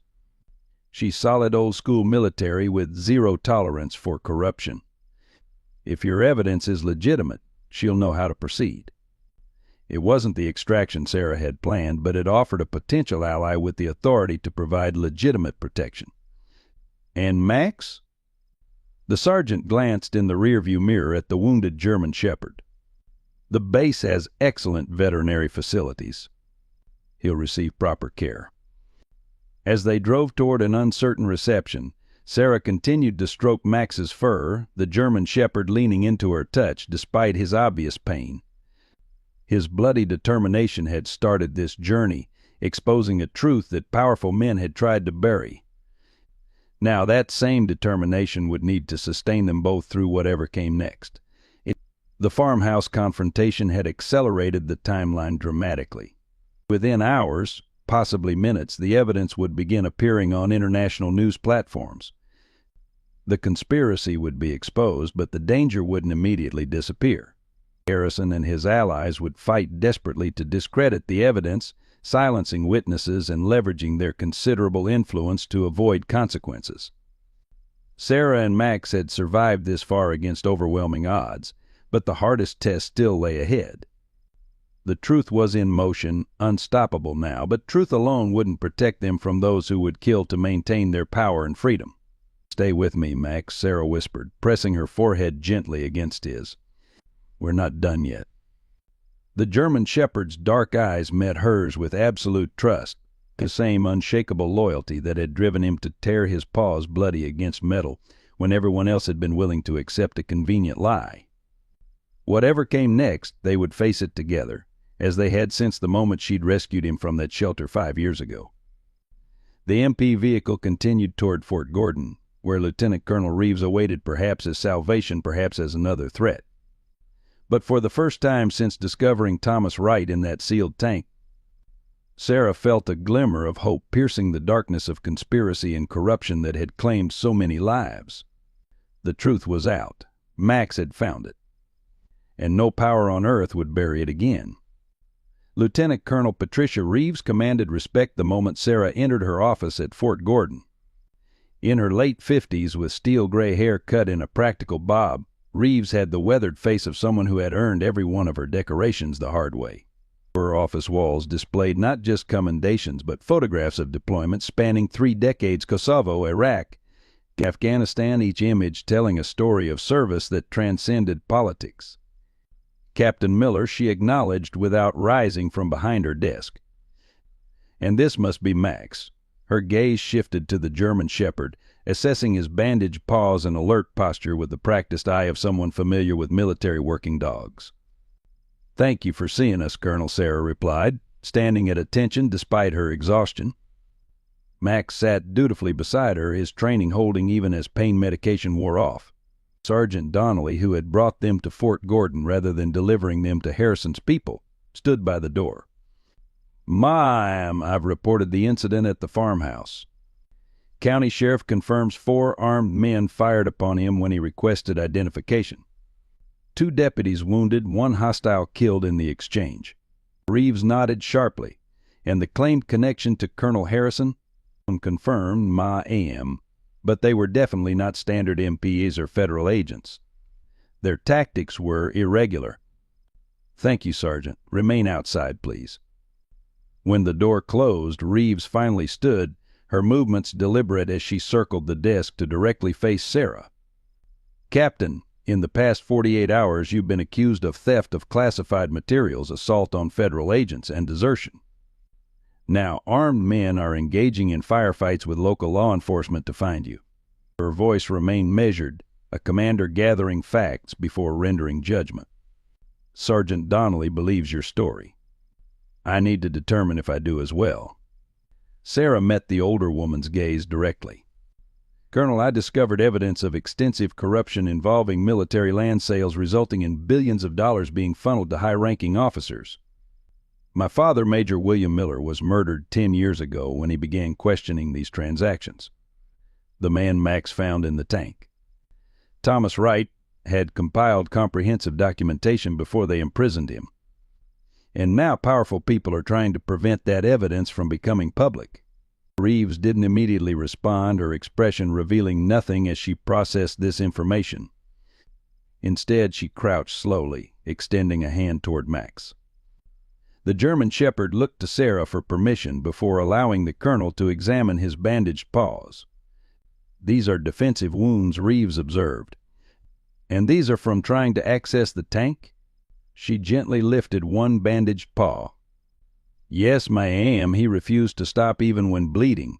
Thomas Wright would have died without Max's intervention." Reeves straightened, a decision visibly forming behind her eyes. "Walk with me, Captain." They left the office, Max limping determinedly alongside Sarah as they followed Reeves through a series of secure corridors. The colonel dismissed salutes with practiced efficiency, her purposeful stride discouraging questions about her unusual companions. "You mentioned your father," Reeves said as they walked. "Major William Miller, Engineering Corps, if I recall correctly." Sarah's step faltered slightly. "You knew him?" "We served together in my early career. Brilliant officer, impeccable integrity." Reeves kept her eyes forward. "His death never sat right with me. Single vehicle accident on a clear day, no mechanical failures identified. A man who had navigated minefields in Bosnia somehow drove off a straight road." The confirmation that her suspicions about her father's death had been shared by others sent a wave of emotion through Sarah. "The evidence names him specifically as an obstacle to be removed," she said quietly.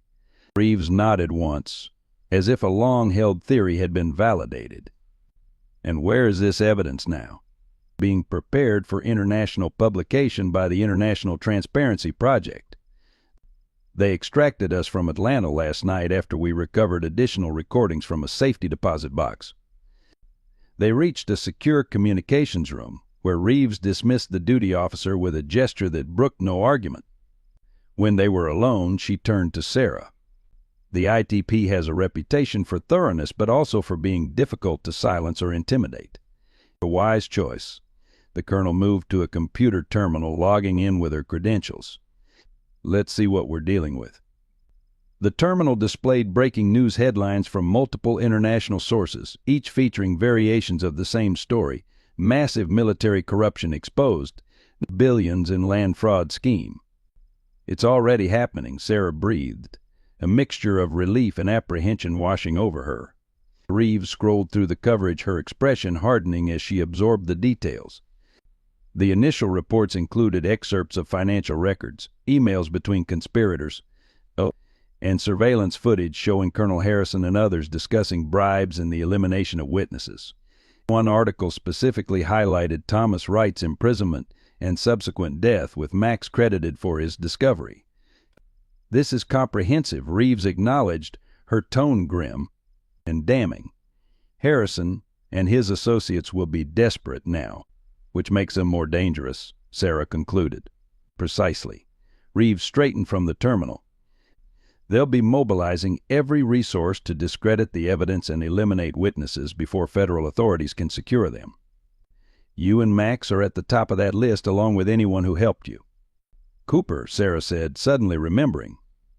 "James Cooper was captured during our escape from Atlanta. The former detective who first tried to expose this." Reeves clarified. "If he's in Harrison's custody, he's in imminent danger." As if confirming her assessment, the terminal chimed with an urgent news update. Reeves clicked on the notification, revealing a breaking story: former military detective found dead, apparent suicide. Sarah felt the blood drain from her face. "They killed him, and made it look like he took his own life out of guilt for false accusations," Reeves finished, her voice tight with controlled anger. "Classic silencing technique." Max whined softly, sensing Sarah's distress. She placed a hand on his head, drawing strength from his steady presence while wrestling with the knowledge that Cooper had died helping them expose the truth. "We need to get you secure before they can do the same to you," Reeves decided. "With the evidence public, legitimate federal authorities will be forced to act, but there's a window of extreme danger until they can establish control of the situation." "What do you suggest, Colonel?" Reeves considered the options, her tactical mind visibly working through scenarios. "Harrison will have people watching all official channels and transportation hubs.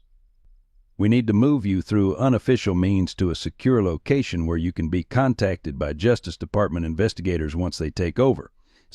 She returned to the terminal, fingers moving rapidly across the keyboard. "I'm contacting an old colleague at the U.S. Marshals Service. Witness protection is their specialty, and they operate outside military command structures." As Reeves worked, Sarah checked Max's bandages, finding spots of fresh blood seeping through on one paw. The German shepherd needed proper veterinary care and rest, not another desperate flight. Yet his eyes remained alert, his loyalty unwavering despite his obvious pain. "He needs medical attention," Sarah said softly. Reeves glanced at the wounded dog.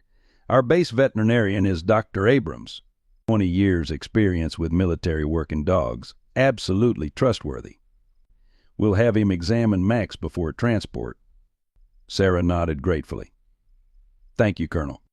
"Don't thank me yet," Reeves warned. "Getting you safely into federal protection is just the first step. Harrison and his people won't surrender quietly, even with the evidence public. They'll attempt to discredit it, claim national security exemptions, intimidate witnesses, and eliminate loose ends." She paused, her expression grave. "Including your father's role in this conspiracy." The implication was clear. Sarah's fight was far from over. Publishing the evidence had lit the fuse, but the explosion was still to come, and the aftermath would require her testimony to ensure justice. Before they could discuss further, a sharp knock at the door preceded Sergeant Donnelly's urgent entry. "Colonel, MPs are at the main gate requesting entry to search for Captain Miller. They have orders signed by General Westfield." Reeves' expression didn't change, but a new tension entered her posture. "Westfield is among the names in the evidence, I assume?" "Yes," Sarah confirmed. "He approved several of the largest land transfers." "Then those aren't legitimate MPs," Reeves concluded. "Stall them, Sergeant. Request verification of their orders through official channels. Check every credential with microscopic attention. Buy us time." "Yes, ma'am." Donnelly hesitated. "And if they force the issue?" "Then you follow proper procedure to the letter, which requires you to inform the base commander me before allowing any external force to conduct operations on this installation." Reeves' voice carried the absolute authority of someone accustomed to command. "Is that clear, Sergeant?" "Crystal clear, ma'am." Donnelly departed with renewed purpose. Reeves turned back to Sarah. "We have perhaps 30 minutes before they manufacture enough authority to override my stalling tactics. Dr. Abrams first, then we move you through the east perimeter to a Marshals Service extraction point." As they hurried toward the veterinary facility, Sarah's phone vibrated with an incoming call from an unknown number. Normally she would have ignored it under the circumstances, but instinct prompted her to answer. Captain Miller came a familiar voice. "This is Marcus from ITP. Are you secure?" "Temporarily," Sarah replied, exchanging glances with Reeves. "What's happening?" "The evidence is published, gaining traction faster than we anticipated. Multiple federal agencies are moving to secure documents and detain suspects." His voice lowered. "But Harrison is off-grid. His private security team has gone dark, operating without official sanction now." "Cooper is dead," Sarah informed him grimly. "We know. His death was the trigger for accelerating publication our fail-safe protocol. But there's something else you need to know." Marcus paused. "Thomas Wright left a video testimony before his disappearance. It specifically names your father as having discovered the initial evidence of the fraud scheme." Sarah's stride faltered. "What?" "According to Wright, your father had compiled his own documentation, which he secured somewhere before his murder. Harrison has been searching for it ever since." The revelation hit Sarah like a physical blow. Her father hadn't just asked questions, he had gathered evidence, anticipated the danger, and hidden it somewhere before they killed him. For 10 years, that evidence had remained concealed, waiting for someone to continue what he had started. Did Wright know where it was hidden? She asked, mind racing through possibilities. No, but he believed it was somewhere your father trusted would remain undisturbed and eventually found by the right person. Sarah's thoughts turned to her childhood home, sold years ago after her mother's death. What location would her father have considered secure yet ultimately discoverable by his daughter? Where would he have hidden evidence too dangerous to entrust to official channels? They reached the veterinary facility, where Dr. Abrams, a soft-spoken man with gentle hands and analytical eyes, immediately recognized the severity of Max's condition. As he examined the wounded German Shepherd, Sarah explained the situation to Reeves. If this additional evidence exists, Harrison will be desperate to find it before you do, the colonel observed. It would explain why his people are taking such extreme risks now. They're not just silencing witnesses to the current evidence. They're preventing discovery of additional documentation your father concealed. Dr. Abrams finished his examination with practiced efficiency. The wounds are serious but not life-threatening, he reported. He needs complete rest to avoid permanent damage, antibiotics to prevent infection, and proper pain management. He prepared injections as he spoke. I'm administering medications that will help immediately, but he requires at least 2 weeks of restricted movement for proper healing. 2 weeks they didn't have. Sarah knelt beside Max, who remained stoically patient during the examination despite his obvious discomfort. We need to move again soon, boy, she told him softly. Just a little longer. The German Shepherd licked her hand once, that simple gesture conveying more trust and loyalty than words ever could. From their first meeting at the shelter to this moment of greatest danger, Max had never wavered in his commitment to her, even when it meant tearing his paws bloody to reveal a truth others wanted hidden. Sergeant Donnelly reappeared, his expression tense. Colonel, they've escalated to the Pentagon level. General Westfield himself is on the line, demanding your compliance with the search order.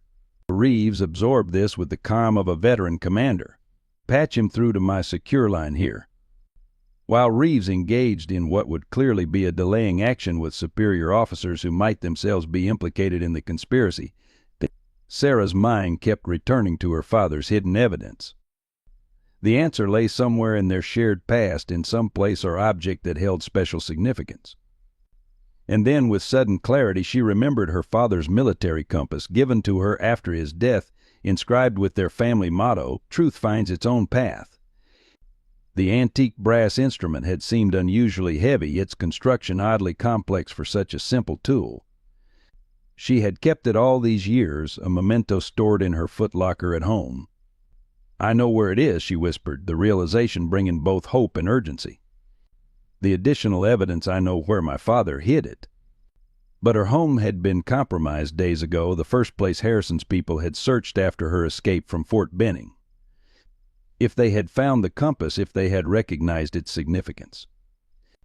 Dr. Abrams completed Max's treatment, the fresh bandages pristine white against the German Shepherd's dark fur. He can move if absolutely necessary, but ideally should be carried for any significant distance. Thank you, Doctor, Sarah said, helping Max to his feet. The medications had clearly provided relief, but the dog's movements remained careful, deliberate in a way that spoke of underlying pain. Reeves concluded her call, her expression revealing nothing of the conversation's content. We have 10 minutes before a Pentagon-authorized team arrives to take you into custody, she informed Sarah. Officially for your protection during the investigation. And unofficially, to ensure you never testify. Reeves checked her watch. The marshals are en route to the east perimeter, ETA 12 minutes. We'll need to move fast and stay ahead of Harrison's people operating under official cover. Sarah looked down at Max, concern evident in her expression. He can't run in his condition. Then we'll have to carry him, Reeves decided. Sergeant Donnelly, requisition a transport gurney from medical, the kind used for field evacuations. As Donnelly departed on this mission, Sarah outlined her realization about her father's compass. "If I'm right, it contains evidence that could complete what we've already published direct documentation in my father's hand preserved all these years." "Where is this compass now?" Reeves asked. "In my footlocker at my home in Columbus. But Harrison's people have already searched there." "Would they recognize its significance?" Sarah considered the question. "It looks like a standard military compass, just older." "Unless they were specifically looking for it or dismantled it completely, they might have overlooked it." Reeves made a rapid decision. Change of plans. "We go to your home first, retrieve the compass if it's still there, then proceed to the marshal's extraction point." She keyed her radio. "Sergeant, meet us at the motor pool instead. We need a non-military vehicle." The next minutes passed in a blur of preparation. Donnelly secured a civilian SUV from the motor pool, his brother-in-law's vehicle, conveniently on base for servicing. Dr. Abrams provided a field stretcher modified for Max's comfort and additional medical supplies. Reeves changed from her uniform into civilian clothes, obscuring her rank and identity. "Harrison's team is 3 minutes out," Donnelly reported as they loaded Max onto the stretcher in the CV's cargo area. "Base security has been ordered to facilitate their entry and provide full cooperation." "Then we leave now," Reeves decided, taking the driver's seat. "Sergeant, you're officially ordered to comply with all incoming instructions. Your involvement ends here." Donnelly nodded, understanding he was being protected from the fallout. "Good luck, my am. Captain," he glanced at Max, adding with genuine respect, "take care of that dog. He's a hero." They departed through a maintenance gate rather than the main entrance, Reeves' command credentials providing unquestioned access. As they pulled onto the highway toward Columbus, Sarah monitored news updates on her phone, watching in real time as the corruption scandal exploded across media platforms worldwide. "It's working," she told Reeves. "Federal agents are executing search warrants at GenCorp headquarters and several military installations. Harrison and 3 other officers have been officially listed as wanted for questioning." "That means they've gone to ground," Reeves interpreted. "And they'll be focusing on damage control, eliminating evidence and witnesses before they can be secured by legitimate authorities." Sarah turned to check on Max in the back. The German shepherd lay on the stretcher, alert despite the medication, his dark eyes watching her with unwavering trust. "We're going home, Max," she told him softly. "One last mission."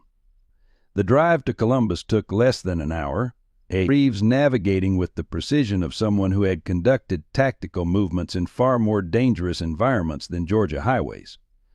They approached Sarah's modest bungalow with caution, circling the block twice to check for surveillance before pulling into a neighbor's driveway, an elderly couple Sarah knew to be on vacation. "Stay with Max," Reeves instructed, retrieving a sidearm from a concealed holster. "I'll clear the house first." "With respect, Colonel, I know where to look," Sarah countered. "We go together." After a brief tactical assessment, Reeves conceded the point. Max would have to remain in the vehicle, his injuries preventing him from providing the alert capabilities that had served them so well until now. Sarah secured the SUV, promising the German shepherd they would return quickly, then followed Reeves in a 2-person formation toward the rear of her home. The back door showed signs of forced entry from the previous search. Harrison's people had not been subtle or concerned about appearances. Inside, the house was in disarray, furniture overturned, belongings scattered in the methodical destructiveness of a thorough search. "Bedroom?" Reeves asked quietly, scanning for threats as they moved through the kitchen. "Hall closet," Sarah corrected. "Military footlocker under the spare blankets." They moved efficiently through the violated space of what had once been Sarah's sanctuary, reaching the closet without incident. The footlocker was there, its lock broken, contents partially strewn across the floor, uniforms, documents, photographs examined and discarded by searchers looking for evidence or intelligence. Sarah knelt beside it, heart pounding as she searched for the brass compass. It wasn't among the scattered items on the floor. With increasing urgency, she dug through the remaining contents of the locker, fear growing that Harrison's people had indeed recognized its significance. And then, caught in the lining of an old uniform jacket, she found it the antique brass compass, seemingly overlooked or discarded as unimportant by the searchers. Sarah held it up, relief washing through her. "Is that it?" Reeves asked, maintaining her watchful position covering the hallway. Yes. Sarah examined the compass carefully, noting how the weight remained inconsistent with its apparent construction. "It has to be opened carefully. My father would have made it secure but accessible to someone who knew what to look for." Before she could begin examining it more closely, Reeves raised a hand for silence. Outside, the sound of a vehicle approaching slowly, then stopping in front of the house. "Company," Reeves whispered, moving to a window position that allowed observation without exposure. "Black SUV, 2 men, tactical movement toward the front door." Harrison's contractors, almost certainly. Sarah pocketed the compass and retrieved her weapon, mentally mapping exit routes from their position.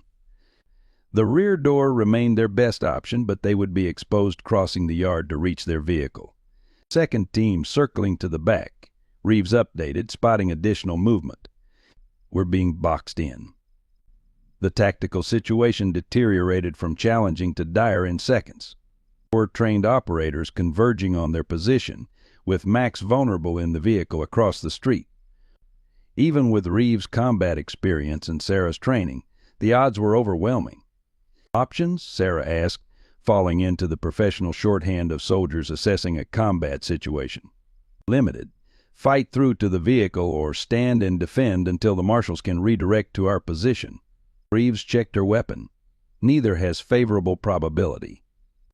The sound of breaking glass from the front of the house indicated Harrison's men had abandoned pretense they were coming in fast, likely aware from surveillance that their targets were inside. In that moment of crisis, a familiar sound cut through the tension: 3 sharp barks, followed by the unmistakable commotion of men reacting to an unexpected threat. "Max," Sarah whispered, heart clenching with both hope and fear. Somehow, despite his injuries, the German shepherd had escaped the vehicle and placed himself between the approaching contractors and the house. His defensive barking had disrupted their coordinated approach, forcing them to deal with an unanticipated variable. "Your partner's creating a diversion," Reeves observed, already moving toward the rear door. "We use it now." They exited through the kitchen, using the confusion at the front of the house to reach the side yard undetected. From there, Sarah could see Max standing in the middle of the street, bandaged paws planted firmly despite the pain that must have been radiating through him, his powerful body positioned to block the contractor's path to the house.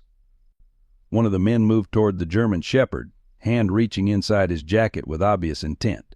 "Max," Sarah called sharply, abandoning stealth for her partner's safety. "Here." The German shepherd responded instantly, turning and racing toward her despite his injuries, moving with the determination that had defined their partnership from the beginning. The contractor drew his weapon, but Reeves was faster, firing 2 precise shots that forced him into cover behind the SUV. Max reached Sarah's side, completing their team once more. Together with Reeves, they used the neighbors' yards as cover, moving laterally away from the direct confrontation while the contractors regrouped. Vehicles compromised, Reeves stated the obvious as they put distance between themselves and the immediate threat. "We need alternative transportation and to contact the marshals with our new position." The sound of sirens in the distance suggested someone had reported gunfire, local police responding to a situation they couldn't possibly understand. That brought both risk and opportunity. "This way," Sarah directed, leading them toward a neighbor's detached garage she knew contained a rarely used second vehicle. Max kept pace despite his reopened wounds, fresh blood spotting the white bandages as they moved across lawns and between houses. The garage was unlocked small-town habits that now worked in their favor. Inside sat an older pickup truck, keys conveniently stored above the visor. Sarah helped Max into the cab while Reeves kept watch, then took the wheel while the colonel covered their departure. As they pulled away, the contractors emerged onto the street, weapons now drawn openly. One raised his gun toward the truck, but the approaching police sirens caused him to hesitate, then lower it, unwilling to create additional witnesses to what was supposed to be a clean operation. We have perhaps 2 minutes before they follow, Reeves assessed, using a secure phone to update the marshals on their situation. The evidence, Captain. We need to verify what your father preserved. At a safe distance from the house, Sarah pulled into a shopping center parking lot and finally examined the compass properly. The heavy brass case had a hidden catch not obvious unless you knew to look for it that revealed a false bottom when pressed in the correct sequence. Inside lay a micro SD card, the kind used for digital storage, protected in a waterproof casing. Sarah stared at it, realizing her father had prepared for a future where his evidence would be needed long after his death. He knew they were going to kill him, she said softly, the full weight of her father's foresight and sacrifice washing over her. He preserved everything, hid it where only I would think to look, and waited for me to find it. Your father was a remarkable man, Reeves observed, genuine respect in her voice. Now we need to ensure his final mission is completed.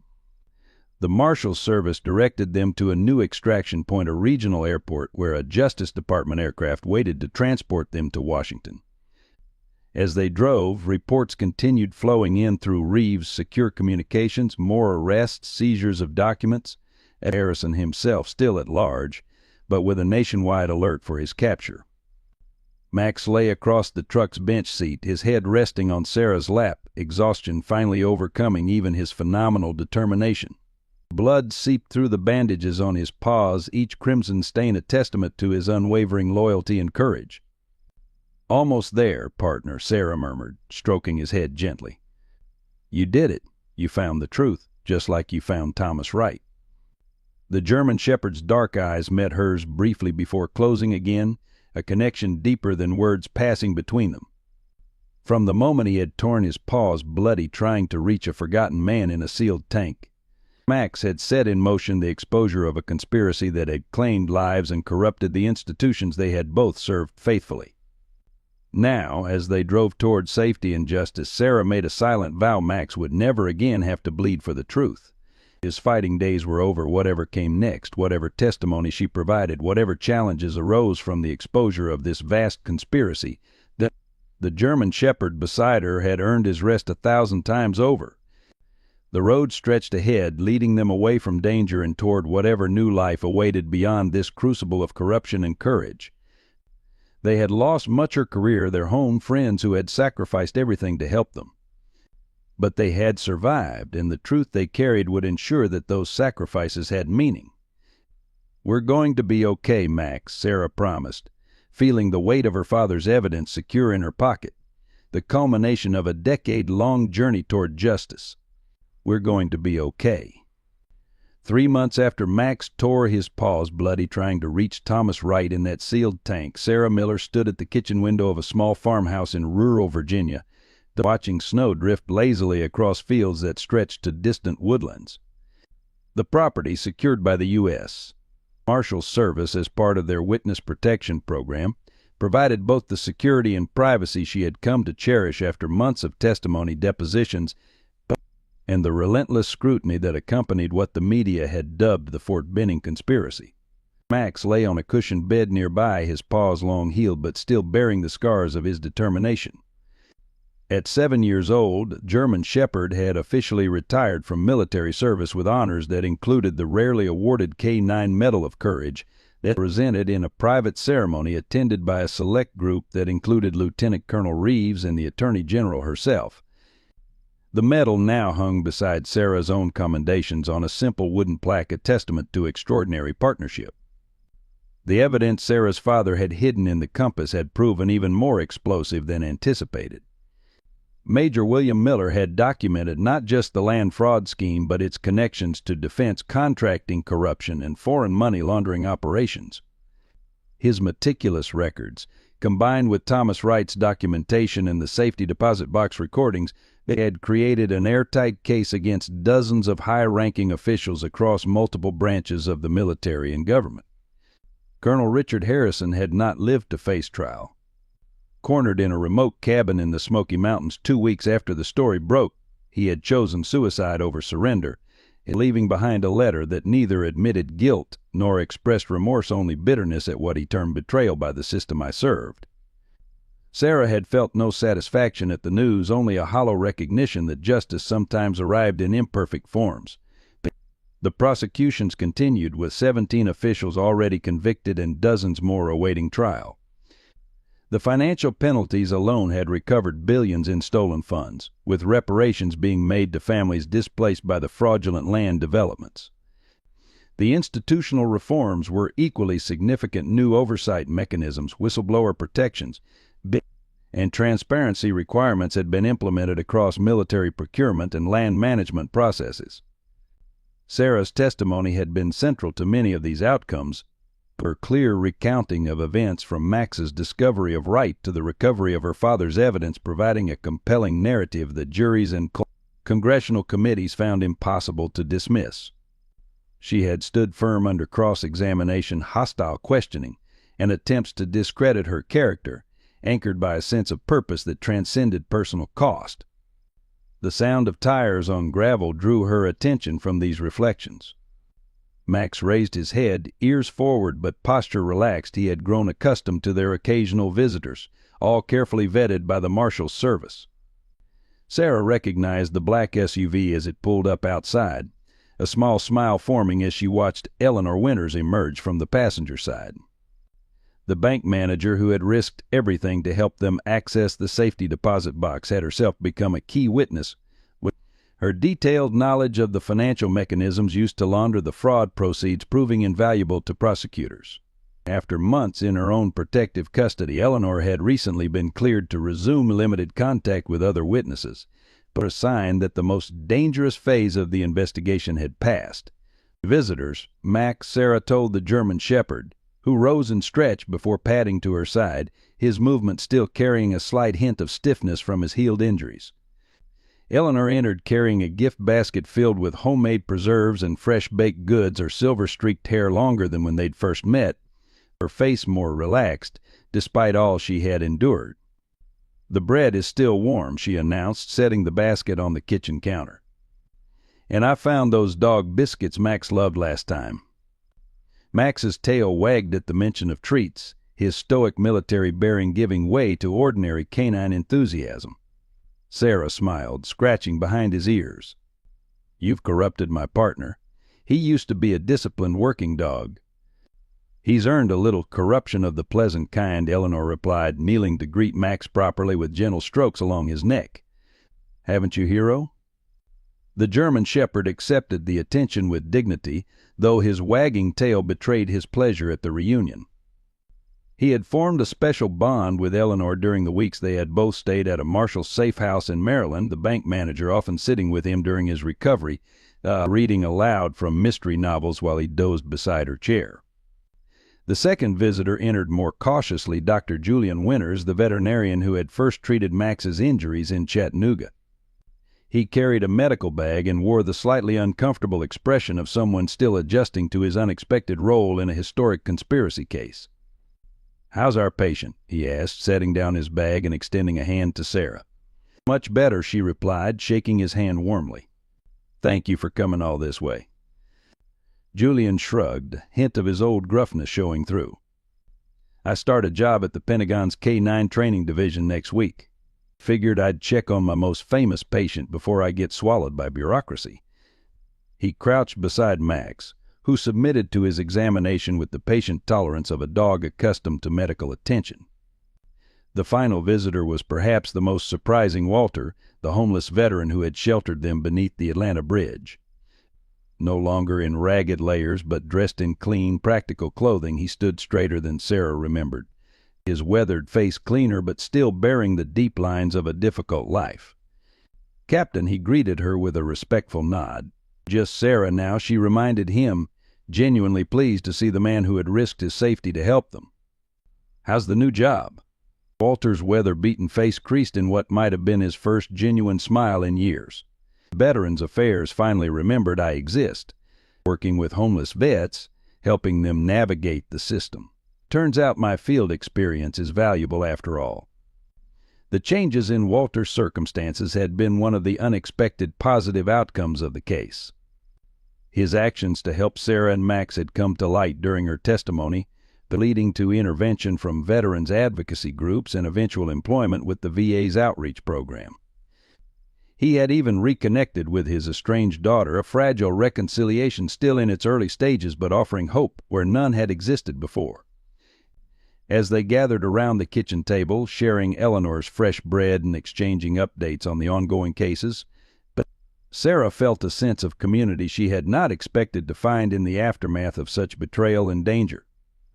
These people, each touched by the conspiracy in different ways, had become an unlikely family bound by shared experience and the simple recognition of each other's courage.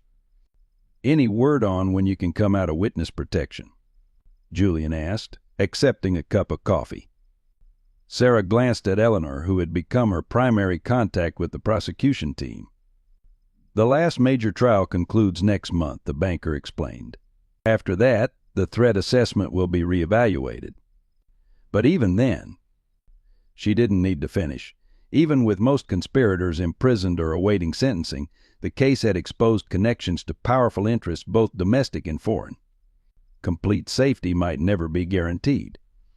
"Have you decided what you'll do after?" Walter asked, his direct manner unchanged by his improved circumstances. Sarah looked down at Max, who had settled at her feet, ever present, ever loyal. "We've had some offers. The International Transparency Project wants me to work with their whistleblower protection division. There's also a book deal, though I'm not sure I'm ready to relive everything on paper." What she didn't mention was the recurrent nightmares: Cooper's death, Wright's emaciated face in the tank, her father's car accident that had never been an accident at all.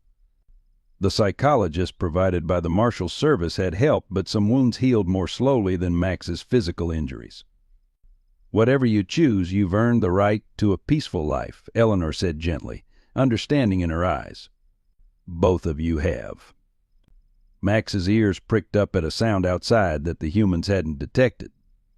Sarah tensed momentarily, old habits of vigilance dying hard, but the German shepherd's body language remained relaxed, simply alert rather than alarmed.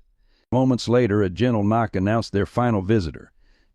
Lieutenant Colonel Reeves entered, removing her coat and stamping snow from her boots with military efficiency. Though still on active duty, she had become another unexpected ally. Her testimony regarding Harrison's final attempts to capture Sarah, and the evidence providing crucial corroboration to the broader case. "Sorry I'm late," she said, accepting the coffee Walter poured for her. Her congressional testimony ran long. "They're still trying to understand how this happened under their oversight." "Any closer to actual reforms?" Sarah asked. Reeves smiled thinly. "Closer than I expected, honestly. Your father's evidence was the key when they saw a decorated major had been murdered for questioning land transfers. Suddenly oversight didn't seem like such a bureaucratic inconvenience." She reached down to pet Max, who had moved to greet her. "Of course, this fellow deserves most of the credit. If he hadn't been so stubborn about that tank." The conversation shifted to updates on various aspects of the case, familiar territory they had covered many times over the past months, but each time with new developments, new convictions, new revelations about the extent of the corruption. Throughout it all, Max remained at Sarah's side, occasionally accepting treats from Eleanor, submitting to Julian's casual check of his healing paws, but always returning to his position beside the human he had chosen to protect above all others. As evening approached, the visitors prepared to leave, each with their own responsibilities to return to Eleanor to her continued testimony preparations, Julian to his new Pentagon position, Walter to his veteran outreach work, and Reeves to her ongoing role in the military reforms sparked by the conspiracy's exposure. Before departing, Reeves took Sarah aside, her expression serious. "There's something you should know," she said quietly. "They're renaming the new Transparency Oversight Committee after your father, the William Miller Military Accountability Commission." Motion tightened Sarah's throat. He would have been embarrassed by the attention she managed after a moment, but proud of the purpose. "Yes, he would," Reeves agreed, "and proud of you. What you and Max did," she glanced at the German shepherd, who watched them attentively from his bed. "It's changed things, fundamentally. Not just prosecutions and money recovered, but how the entire system functions." When the visitors had finally departed, leaving Sarah and Max alone in the farmhouse as darkness fell across the Virginia countryside, she found herself drawn again to the window as watching the last faint traces of their vehicles disappearing down the snow-covered drive. "Just us again, partner," she said softly. Max joined her at the window, pressing against her leg in the familiar gesture that had comforted her through interrogations, testimony, relocation, and the long process of rebuilding a life from the shattered pieces of her former existence. His dark eyes met hers with the same unwavering loyalty that had driven him to tear his paws bloody against metal when everyone else would have accepted the convenient lie. Sarah knelt beside him, gently cradling his graying muzzle in her hands. "We did it, Max. We found the truth. Just like you found Thomas Wright." The German shepherd leaned into her touch, the bond between them transcending words or commands or even their former military partnership.